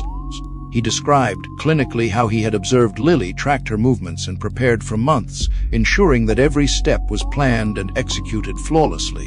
He articulated his reasoning in a detached, methodical manner, framing the abduction as an act of devotion while demonstrating no empathy for the fear and trauma inflicted. Detectives noted the cold, precise articulation of his logic, aligning perfectly with the evidence collected from the container, the yearbook, and his prior patterns. As the investigation closed in, detectives coordinated with prosecutors to ensure that all elements of the case were meticulously documented. The timeline of Ethan's stalking behaviors, the digital evidence, the yearbook markings, and the physical evidence from the container all formed a coherent narrative linking him conclusively to the crime. Each discovery reinforced the conclusion that this was not an isolated act of impulsive violence, but the culmination of years of obsessive planning. Psychological profiles created by experts highlighted the danger inherent in someone who could integrate normal social behavior with obsessive, methodical attention to a target, Ethan's ability to remain unnoticed for years, to plan across multiple states, and to execute a complex abduction without detection demonstrated a rare combination of patience, intelligence, and fixation. The case became a study in how long-term obsession can escalate into dangerous criminal behavior, underscoring the importance of early detection and vigilance. Lily's recovery continued in parallel with the investigation. Therapy sessions, family support, and the gradual restoration of daily routines allowed her to regain a sense of safety. Yet the understanding of the full extent of Ethan's prior stalking added a layer of validation to her trauma, confirming that she had been the focus of a long-term, methodical obsession. The convergence of evidence, testimony, and psychological analysis ultimately strengthened the case, ensuring that the crime would not remain abstract but would be grounded in the reality of the abductor's history and behavior. The courtroom was tense, heavy with anticipation. Reporters crowded the back rows, cameras flashing intermittently, their presence both a comfort and a pressure. Friends and family of Lily Carter filled the front benches, their faces pale but resolute. The air was thick with the scent of polished wood and institutional cleaning products, an oddly sterile backdrop for the storm of emotion held within. Lily sat quietly, flanked by her mother and a therapist, absorbing the gravity of what was about to unfold. She had not spoken in front of such a crowd since her return, and the weight of months, long trauma pressed on her shoulders like a physical burden. Ethan Brooks entered the room with the calculated calm that had defined his actions for months. He wore a simple suit, impeccably clean, his white mask of composure never faltering, though in this environment it was unnecessary. His eyes, visible now without a mask, were cold and methodical, scanning the room with detached interest. He did not flinch at the murmurs of the audience or the intense scrutiny of the jury. To him, this trial was just another procedural step, a continuation of the controlled, meticulous behavior that had carried him through the abduction and captivity. The judge called the court to order, and the prosecution began laying out the case. Every piece of evidence, painstakingly collected over months, was presented. The container in Toledo, the meticulous arrangement of blankets and food, the yearbook with obsessive markings, Lily's statements detailing her captivity, and the digital and forensic evidence linking Ethan to the abduction. Each exhibit reinforced the narrative of careful, calculated obsession. Detective Rivas and his team testified to the painstaking process of tracing Ethan's movements, highlighting his foresight and preparation, emphasizing the months of planning required to execute the crime. Lily's testimony was scheduled for mid-morning. She had rehearsed it countless times with her therapist, carefully calibrating her words to convey truth without allowing panic to override clarity. When her name was called, she rose slowly, the polished wood floor cold under her shoes. Her voice quivered at first as she described the night she disappeared, the desert highway, the sudden vehicle behind her, and the first moments of her capture. She spoke of the stun device, the black bag over her head, the sense of helplessness and fear. But she maintained enough composure to guide the jury through her experience. As she described the container, her words carried the weight of months spent in confinement. The foam-lined walls, the strategic placement of the mattress, the lamp, the magazines, and the precise delivery of food and notes were all detailed with remarkable clarity. She recounted the presence of Ethan, the masked figure who had observed her silently for hours, never speaking but exerting absolute control. The jury listened, rapt and uneasy, absorbing the chilling precision of the crime and the psychological manipulation at play. The prosecution emphasized the premeditation, evidence of Ethan's long-term obsession, including the markings in the yearbook and his calculated movements across state lines, illustrated a person who had carefully cultivated opportunity and minimized risk. Expert witnesses in behavioral psychology described his obsessive patterns, the meticulous planning, and the subtle but relentless psychological control that had characterized his captivity of Lily. The narrative painted a picture of a crime not of impulse, but of relentless, patient obsession executed with surgical precision. Ethan's defense was cautious and measured. They attempted to frame the abduction as a misjudged attempt at devotion, arguing that there had been no intent to harm, that the planning was obsessive but not malicious. They questioned some of the minor discrepancies in Lily's recollections, emphasizing the difficulties of memory under trauma. Yet, the overwhelming physical evidence, the container, the yearbook, the cross, referenced travel patterns. and digital footprints left little room for reasonable doubt. Even the most meticulous legal maneuvers could not obscure the precision and intent captured in the investigation. Throughout the trial, Lily's demeanor grew steadier, speaking her truth, recounting the months she had endured, and seeing the tangible evidence of her captor's methodical obsession validated her experience. She felt a combination of relief and sorrow, the relief of finally being heard, and the sorrow of revisiting moments of terror she had tried to suppress. But as each day passed, each testimony and exhibit added clarity, a structure to her trauma, and a sense that justice was moving forward. The jury deliberated for 2 days. Outside, the media swirled, speculating about the outcome, but inside the courtroom, the focus remained on the facts, the meticulous evidence, and the emotional weight of Lily's testimony. When the verdict was finally read, guilty on all counts, the tension broke. Some in the audience gasped, some whispered in disbelief, but for Lily, it was a moment of quiet vindication. The person who had exerted total control over her life, who had observed and manipulated her for months, had been fully recognized by the law as accountable. Ethan Brooks was sentenced to life in prison without the possibility of parole. The court acknowledged the psychological damage inflicted, the premeditation involved, and the obsessive planning that had characterized his actions. The judgment was as meticulous as the crime itself, ensuring that justice reflected the severity and complexity of the act. For Lily, it was not a solution to every scar or every lingering fear, but it was a measure of closure, a legal acknowledgement of the suffering she had endured and the strength it had taken to survive. In the weeks following the trial, Lily focused on rebuilding her life. Therapy, support groups, and the presence of her family helped her navigate the lingering effects of trauma. Simple routines, driving a familiar route, returning to her apartment, walking through the city streets became exercises in reclaiming autonomy. She learned to trust small gestures of normalcy, to appreciate sunlight and conversation, to rebuild the rhythm of a life that had been suspended for months. The detectives who had pursued the case continued to monitor her progress, maintaining contact and ensuring her safety. For them, the conclusion of the trial was the end of one chapter and the continuation of another, ensuring that the lessons learned from Ethan's obsessive patterns could inform future investigations, improving the detection of similar crimes and preventing future acts of premeditated abduction. Lily's journey was far from over, but the trial provided a foundation of closure. The careful orchestration of justice mirrored the meticulous planning of the crime, yet in this case, it served to restore balance rather than control. She had survived, testified, and seen the individual responsible fully accountable. The months of captivity, the fear, and the psychological manipulation had not defined the rest of her life. They had informed a story of resilience, courage, and the capacity of human endurance. The case of Lily Carter became a touchstone for law enforcement and psychologists alike. The obsessive behavior, the methodical planning, and the psychological control demonstrated by Ethan Brooks were studied in seminars, journals, and training exercises.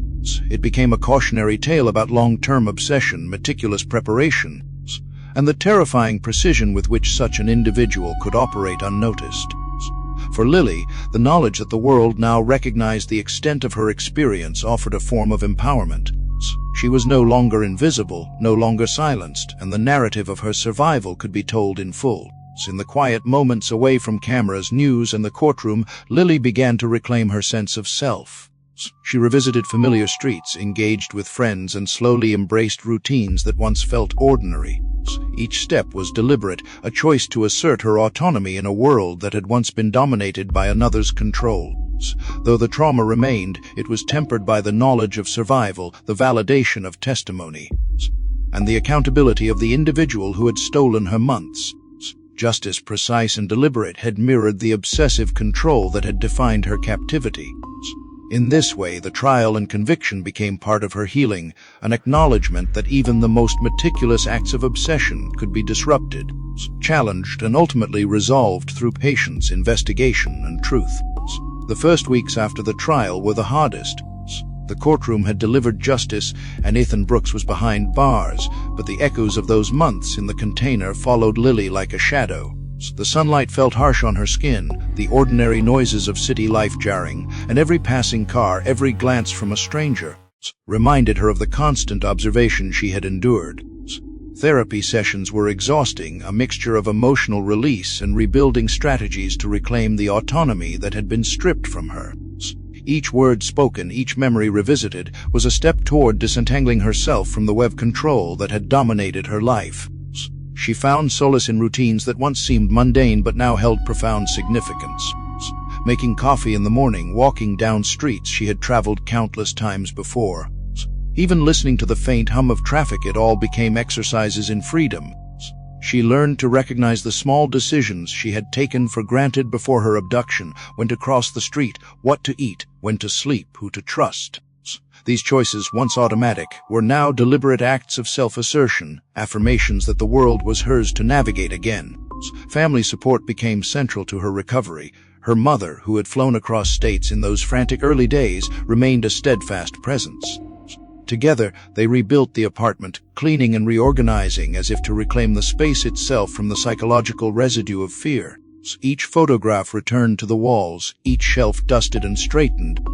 Was more than housekeeping, it was a declaration that the space was no longer governed by fear, that Lily could live openly and safely within it. Counseling offered tools to cope with the lingering trauma. Cognitive behavioral therapy helped her identify triggers and separate current experiences from past terror. Exposure therapy, carefully calibrated, allowed her to revisit places connected to her captivity, first the container's dimensions, then streets resembling the route she had traveled without succumbing to panic. She learned to recontextualize fear as memory rather than present danger, reclaiming control over her own emotional responses. It was slow work filled with setbacks, but progress was undeniable. Sleep, once a fragmented and fearful endeavor, became attainable. Lily began to trust the quiet of her room at night. She allowed herself to rest without fear of surveillance, learning again to surrender to unconsciousness without anxiety. Dreams, initially fragmented and terrifying, gradually evolved into ordinary reflections of life: sunlight on the pavement, conversations with friends, evenings at home. With time, the night no longer felt like an extension of the container's walls, a prison she could not leave. Social reintegration was more complicated. Friends had remained loyal, but Lily had to navigate the delicate balance of trust. She returned to the city streets, walked through stores, and frequented cafes she had avoided since the abduction. Each interaction, however casual, required conscious calibration, observing people, monitoring distances, gauging intentions. It was exhausting but necessary. Every small victory, making eye contact, laughing at a joke, sharing a meal with a friend, was proof of agency. Evidence that she could exist safely in the world again. Public attention lingered.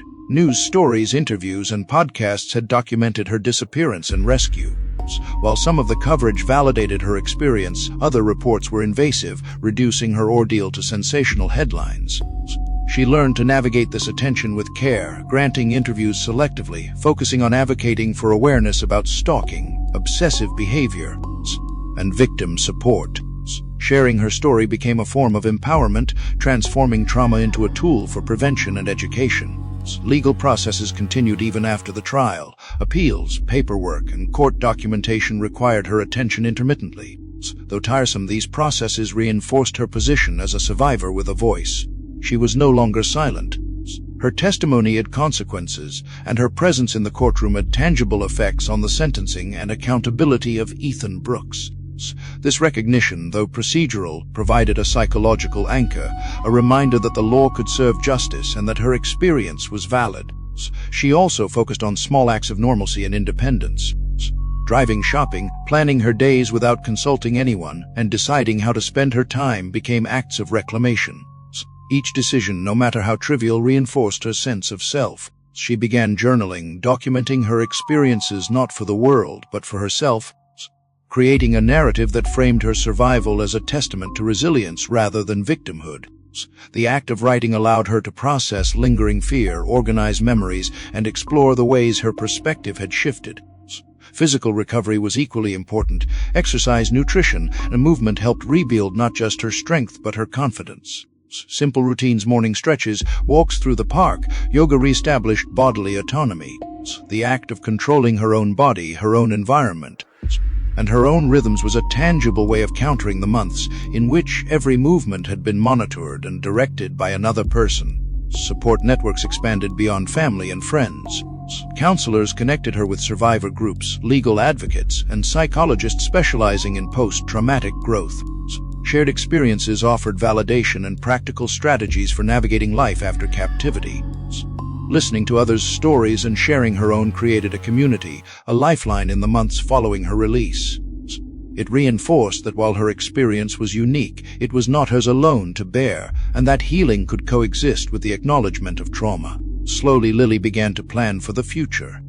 She enrolled in classes she had once deferred, pursued career goals, and explored passions that had seemed impossible during her captivity.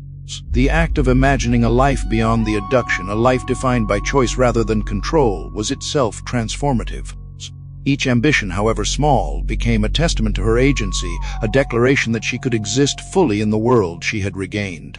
As months turned into a year, the nightmares, while not entirely gone, became less frequent. Triggers still existed, but she had developed coping mechanisms, both mental and physical, to manage them. She recognized that recovery was not linear and that her experience would remain a part of her story, but it no longer dominated her narrative. She had reclaimed the rhythms of ordinary life, asserting autonomy over her body, mind, and future. In quiet moments, she reflected on the ordeal not as a defining catastrophe, but as a crucible of survival. The fear, isolation, and manipulation she endured had tested the limits of endurance and resilience. Yet having survived, she understood that strength was not the absence of vulnerability, but the ability to navigate it, to reclaim life despite trauma, and to assert identity in the face of long-term control. The months and years after her release solidified her perspective. She cultivated awareness without paranoia, vigilance without obsession, and independence without recklessness.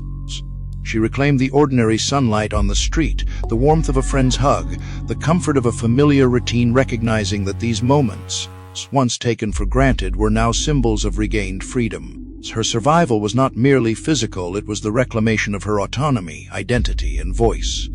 Through therapy, family support, and her own deliberate acts of agency, Lily Carter emerged not just as a survivor, but as someone who had reclaimed a life once stolen. Her narrative, while marked by trauma, was defined by resilience, strategic recovery, and the conscious reconstruction of a world she had once been forced to navigate under someone else's control. Each day, each decision, each step forward was a reclamation, a refusal to be defined solely by the past, and a testament to the enduring strength of human spirit in the aftermath of unimaginable ordeal. Years had passed since Lily Carter emerged from the container, yet the memory of those 62 days remained vivid, etched into the corners of her mind like a shadow that moved with her. The trauma had not faded, it had transformed, shaping her understanding of fear, trust, and resilience. She walked through the city streets with a quiet vigilance that was almost imperceptible, her eyes scanning not for danger, but for patterns, for details that once had been the difference between safety and captivity. Yet each step she took now carried the weight of choice, the profound realization that she no longer existed under anyone else's control. Life had become deliberate. Every morning she made small, conscious decisions: what to wear, which route to walk, how to structure her day. Routine was her armor and her freedom, a balance of caution and normalcy that allowed her to reclaim the ordinary pleasures of life. Coffee shops, bookstores, even the hum of traffic were no longer triggers of fear, but symbols of the world she could move through freely. She had rebuilt a life that was hers, and every day of autonomy reinforced a quiet sense of empowerment that had once been unimaginable. Her career began to take shape around advocacy. She shared her story selectively, carefully choosing platforms that could amplify awareness about the dangers of stalking, obsession, and the manipulation inherent in long-term captivity. Speaking engagements were planned with precision, ensuring that she controlled the narrative, protecting both her privacy and her psychological well-being. Each lecture, interview, or panel she participated in was a form of reclamation, turning trauma into education, fear into empowerment. People listened, absorbed the lessons, and often responded with gratitude, expressing how her experience had given them awareness they lacked before. Therapy continued, a constant thread through her adult life. Cognitive behavioral strategies, meditation, and carefully managed exposure exercises allowed her to navigate spaces and situations that once provoked panic. She learned to distinguish past danger from present reality, to trust her intuition without letting it become paranoia, and to recognize the subtle signs of healthy human behavior versus manipulation. Therapy was not a destination but a lifelong toolkit, a structure that helped her live fully without being defined solely by her experience. Social connections flourished, cautiously at first, then with increasing depth. Lily nurtured friendships that were genuine, grounded, and reciprocal. She learned to set boundaries and trust gradually, and in doing so, she discovered the profound power of human connection. Every dinner with friends, every conversation shared, became a subtle victory over the isolation imposed by her abductor. It was in these moments, surrounded by laughter and ordinary interactions, that the remnants of fear began to soften. The anniversary of her rescue became a reflective period each year.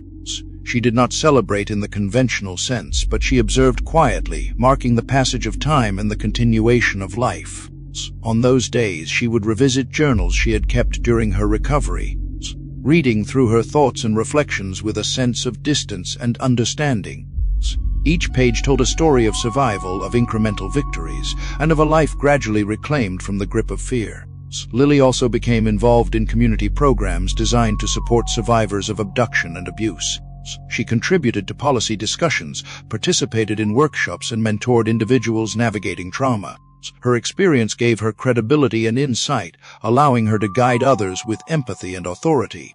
She emphasized practical strategies, recognizing obsessive behaviors, documenting incidents, and cultivating personal safety plans. Through this work, she discovered a sense of purpose that extended beyond her own healing, connecting her survival to the empowerment of others. Her reflections often wandered to the logistics of her abduction, the meticulous planning of Ethan Brooks, and the obsessive precision that had defined her captivity. She did not dwell on fear alone, but analyzed her experience as a lesson in resilience, attention to detail, and the human capacity to endure. The container, once a symbol of confinement, had become a reference point for her survival skills. She understood the psychology of control in a way few people did, and used that understanding to advocate, educate, and protect others. Over time, she regained confidence in public spaces. She would travel alone, explore new cities, and navigate unfamiliar environments. Each successful excursion was a quiet affirmation of autonomy, a reminder that the months she had spent confined could not define her limits. She learned to trust her judgment, to recognize subtle cues in people and environments, and to move with both awareness and assurance. This mastery over her own movements and decisions became a form of empowerment as potent as any legal judgment or courtroom victory. Family remained central to her resilience. Her mother, steadfast and protective during the early stages of her recovery, continued to provide emotional grounding. Conversations with her were not limited to the past, but extended to hopes, plans, and achievements. Siblings and extended family became a network of reinforcement, ensuring that Lily's life was framed by love and stability rather than memory and fear. In these relationships, she rediscovered the ordinary human experiences of trust, support, and shared laughter. Writing became a tool for understanding and expression. She documented her experiences in journals, essays, and reflective pieces, sometimes sharing portions publicly to educate others. The act of translating trauma into words allowed her to regain narrative control, shaping her story on her terms rather than leaving it in the hands of public speculation or sensationalized media accounts. Words became instruments of empowerment, transforming memories of helplessness into lessons of endurance and strategy. Lily also reflected on the randomness of survival. She had endured months of captivity with precision and manipulation surrounding every breath, yet she had emerged alive, resilient, and capable. This understanding cultivated a sense of gratitude not naive or superficial, but deeply grounded in the recognition of life's fragility and strength. Gratitude became a conscious practice, a mental exercise that reinforced her resilience even in the presence of lingering fear. Her journey was ongoing, with days of clarity interspersed with occasional waves of anxiety. Triggers remained, often subtle: a loud noise, an unexpected shadow, a glimpse of an unfamiliar vehicle. But these moments were manageable. Each time she encountered a trigger and navigated it successfully, she reinforced her capacity for survival, for reclaiming control, and for living fully. The oscillation between normalcy and trauma became integrated into her life story, a rhythm she had learned to accept and navigate. Years after her rescue, Lily Carter had transformed her experience into a life defined not by captivity, but by agency, awareness, and advocacy. She traveled, spoke publicly, wrote, and nurtured relationships that honored both her boundaries and her strength. The months in the container remained a defining moment in her life, but it no longer dictated her daily existence. Instead, it became a lens through which she understood human behavior, control, and resilience, a perspective that allowed her to protect herself, guide others, and live intentionally. In quiet moments, walking through a sunlit park or sitting in a cafe with a notebook, she often reflected on the path she had traveled from fear and isolation to agency and empowerment.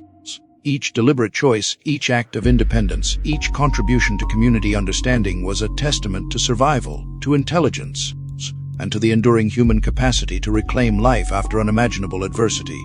Lily's story, while rooted in trauma, had evolved into a narrative of strength, resilience, and profound empowerment. A reminder that even in the aftermath of meticulous control and obsession, life could be reclaimed, remade, and lived fully. Years had passed since the events that had threatened to define her entire existence, and Lily Carter had emerged into a life shaped not by fear, but by choice. The world around her had softened in ways she hadn't thought possible during the long months of captivity, and yet it remained vivid and unpredictable, a place she could navigate on her own terms. Each morning, she walked through the streets of her neighborhood with deliberate attention, a quiet awareness in her movements that was not born of paranoia, but of experience. Every step was an affirmation that she controlled her own trajectory, that she belonged fully to herself. She had established a routine, not for comfort alone, but as a framework of independence. Her mornings began with coffee, her hands wrapped around the warmth of the cup as sunlight spilled across her kitchen counter. She had reclaimed the simple act of making breakfast, of organizing her day, of choosing small joys deliberately. Each mundane decision, the route she walked to work, the playlists she selected, the books she read, became a subtle assertion of autonomy, a reclamation of the normalcy that had been stripped from her in a single night of abduction. Her work had taken on new dimensions. Lily had become a passionate advocate for survivors of abduction and obsessive stalking, traveling across the country to speak at conferences, panels, and workshops. She spoke not only of her experience, but of the warning signs that often precede such crimes, teaching awareness, resilience, and practical strategies for safety. Her story was no longer a narrative of victimhood, but one of strength and agency. People listened, captivated by the calm authority with which she described the month she had survived, the meticulous control her captor had exercised, and the steps she had taken to reclaim her life. Therapy remained a constant companion, a tool for reflection and healing rather than a crutch. Cognitive behavioral strategies, meditation, and structured exposure allowed her to navigate the world without succumbing to the panic that had once defined her movements. When she revisited streets reminiscent of her route home from the club, or entered buildings with long corridors and echoes, she no longer flinched instinctively. She analyzed the space, recognized potential triggers, and moved with measured confidence. The lessons she had learned were internalized, empowering her to interact with the world on her own terms. Her social life, carefully cultivated, thrived in a measured but authentic way. Friends became her chosen family, relationships defined by mutual trust and respect.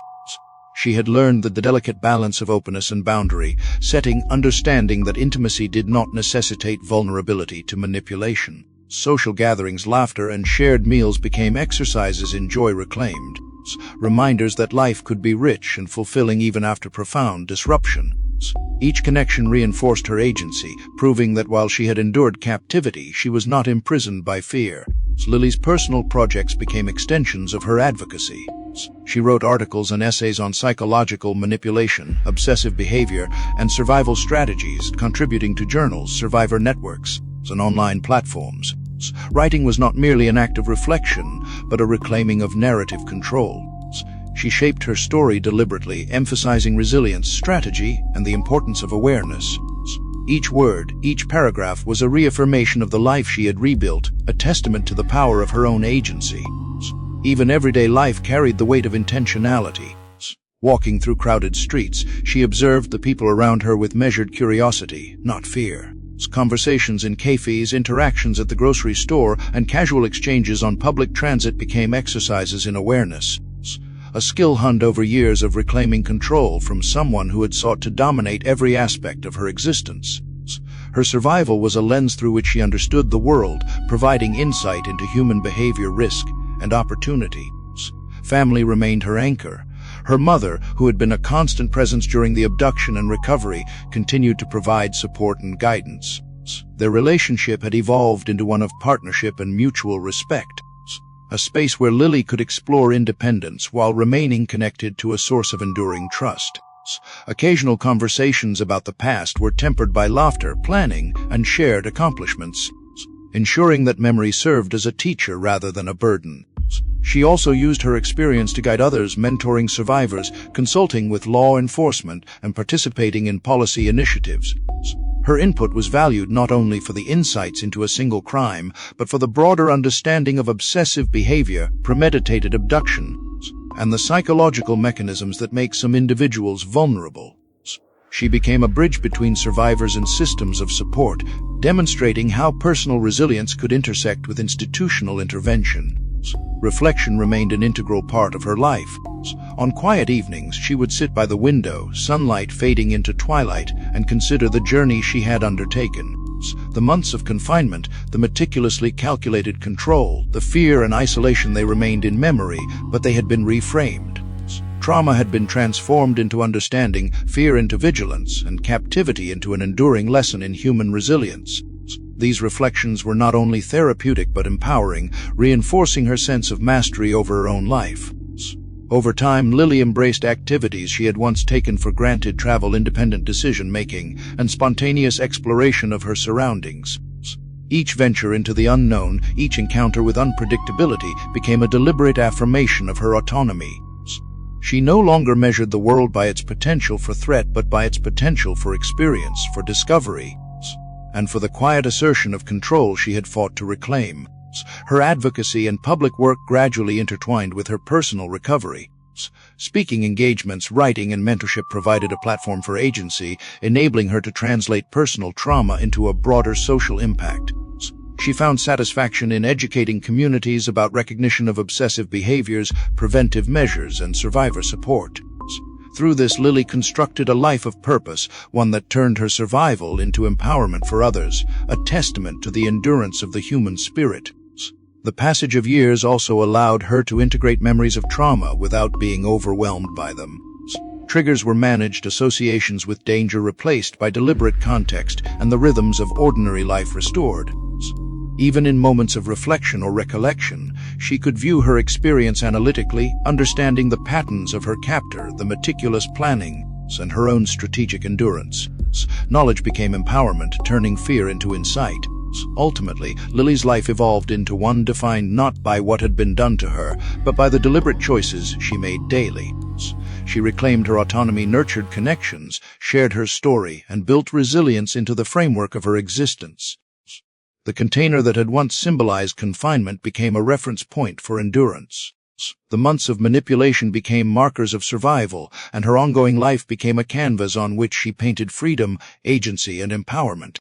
Even years later, as she walked the streets she had once feared, spoke at events that once terrified her imagination, and made choices grounded in confidence, Lily carried the quiet, unwavering knowledge that she had survived something extraordinary.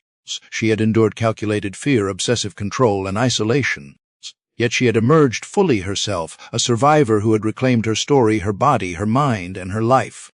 In every deliberate step, every spoken word, and every action taken to educate and empower others, she embodied the triumph of resilience over obsession, autonomy over control, and life over the shadow of fear. The story of Lily Carter carries profound lessons about resilience, awareness, and the human capacity to reclaim control after unimaginable adversity. One of the clearest lessons is the importance of vigilance and situational awareness in everyday life. Lily's abduction illustrates how even seemingly ordinary circumstances can hide dangers, particularly from individuals who observe, plan, and act with methodical precision over extended periods. While fear alone cannot dictate life, cultivating an understanding of personal safety, recognizing patterns of suspicious behavior, and trusting one's instincts are critical skills that can help prevent harm and empower individuals to act decisively when situations feel wrong. Awareness is not about paranoia, it is about respecting the intelligence and unpredictability of the world and using knowledge as a tool for protection. Equally powerful is the story's message about psychological resilience and the inner strength required to survive trauma. Lily endured months of isolation, observation, and manipulation, yet she never lost the core of her identity. Her survival depended not only on physical endurance but on the ability to maintain hope, observe her captors, and preserve a sense of self within a controlled environment. This demonstrates that resilience is both a psychological and practical skill. It requires patience, mental adaptability, and a disciplined focus on small, actionable steps, whether in organizing a tiny routine, observing patterns, or maintaining clarity amid fear. Resilience is not the absence of vulnerability but the capacity to endure and adapt, transforming even the most oppressive circumstances into opportunities for self-preservation. The story also emphasizes the power of community, support networks, and advocacy in recovery. Lily's family, friends, medical professionals, and law enforcement all contributed to her eventual safety and long-term healing. Their roles underscore the necessity of trusted connections, communication, and resources for anyone facing trauma. Recovery cannot occur in isolation. It is facilitated by relationships that provide both emotional grounding and practical assistance. Furthermore, her later advocacy work demonstrates the transformative potential of turning personal suffering into a means of helping others. By sharing her story and raising awareness about stalking, abduction, and psychological control, Lily converts a history of victimization into empowerment, showing how lived experience can serve as a guide for prevention, education, and systemic change. Another critical lesson lies in understanding the nature of obsession, control, and the subtleties of manipulative behavior. Ethan Brooke's meticulous planning and patient execution highlight the fact that danger is not always overt or violent in conventional ways. The story reveals that psychological control can be just as damaging as physical restraint, and that manipulation often thrives in subtle, carefully orchestrated patterns. Recognizing these behaviors, whether in personal relationships, professional settings, or public interactions, can be vital for prevention. Awareness of obsessive or controlling tendencies in others, combined with clear boundaries and assertive communication, is essential for maintaining personal autonomy and safety. Finally, the narrative illustrates the profound truth that healing and empowerment are long-term processes. Lily's journey did not end with her rescue or her captor's conviction. It continued through years of therapy, self-discovery, advocacy, and rebuilding ordinary life. Recovery is layered, ongoing, and requires conscious effort to reclaim agency, rebuild trust, and re-establish one's identity. It involves transforming trauma into a narrative of resilience and understanding, integrating lessons learned into daily living, and finding purpose beyond the events endured. The story demonstrates that even in the aftermath of extreme control and fear, life can be reclaimed, autonomy restored, and strength cultivated to not only survive but thrive. In sum, the lessons from Lily Carter's experience coalesce into a framework for both personal and societal awareness: cultivate vigilance, nurture resilience, rely on support systems, recognize the subtleties of manipulation, and commit to long-term empowerment. Her story reminds us that survival is multifaceted, requiring physical, psychological, and social strategies, and that the ultimate triumph lies not in avoiding adversity entirely but in reclaiming life and agency after enduring it. The narrative is a testament to the human spirit, a lesson that even the most methodical oppression cannot extinguish hope, courage, and the capacity to rebuild and flourish. Through awareness, preparation, resilience, and the willingness to transform personal trauma into empowerment, individuals can navigate danger, recover from trauma, and contribute to the safety and understanding of their communities, turning experiences of fear into legacies of strength. Lily Carter's story is ultimately a reminder that empowerment is both an act and a mindset. It is cultivated through vigilance, awareness, and a conscious assertion of agency in a world that can often feel unpredictable and threatening. While one cannot control the intentions of others, one can control responses, establish boundaries, and take deliberate steps to protect oneself and support others. This narrative teaches that empowerment is inseparable from self-knowledge, psychological resilience, and the ability to act with intelligence and intentionality. Moreover, it demonstrates that transforming personal suffering into advocacy and education creates a ripple effect that extends beyond the individual, providing guidance, inspiration, and protection to others. The overarching lesson, therefore, is layered and profound. Life may confront individuals with circumstances beyond comprehension, but the combination of awareness, resilience, support, and purposeful action allows for survival, recovery, and even transformation. Lily's journey encapsulates these themes, serving as both a cautionary tale and a blueprint for empowerment, illustrating that adversity, no matter how extreme, can be met with patience, courage, and strategic action. Her story teaches that survival is not a passive state but an active process, and that true strength is found in reclaiming agency, embracing support, and ultimately using one's experiences to create a life defined not by fear but by choice, purpose, and empowerment. The darkness doesn't end here. Subscribe, turn on notifications, and let me take you deeper into things not everyone dares to face.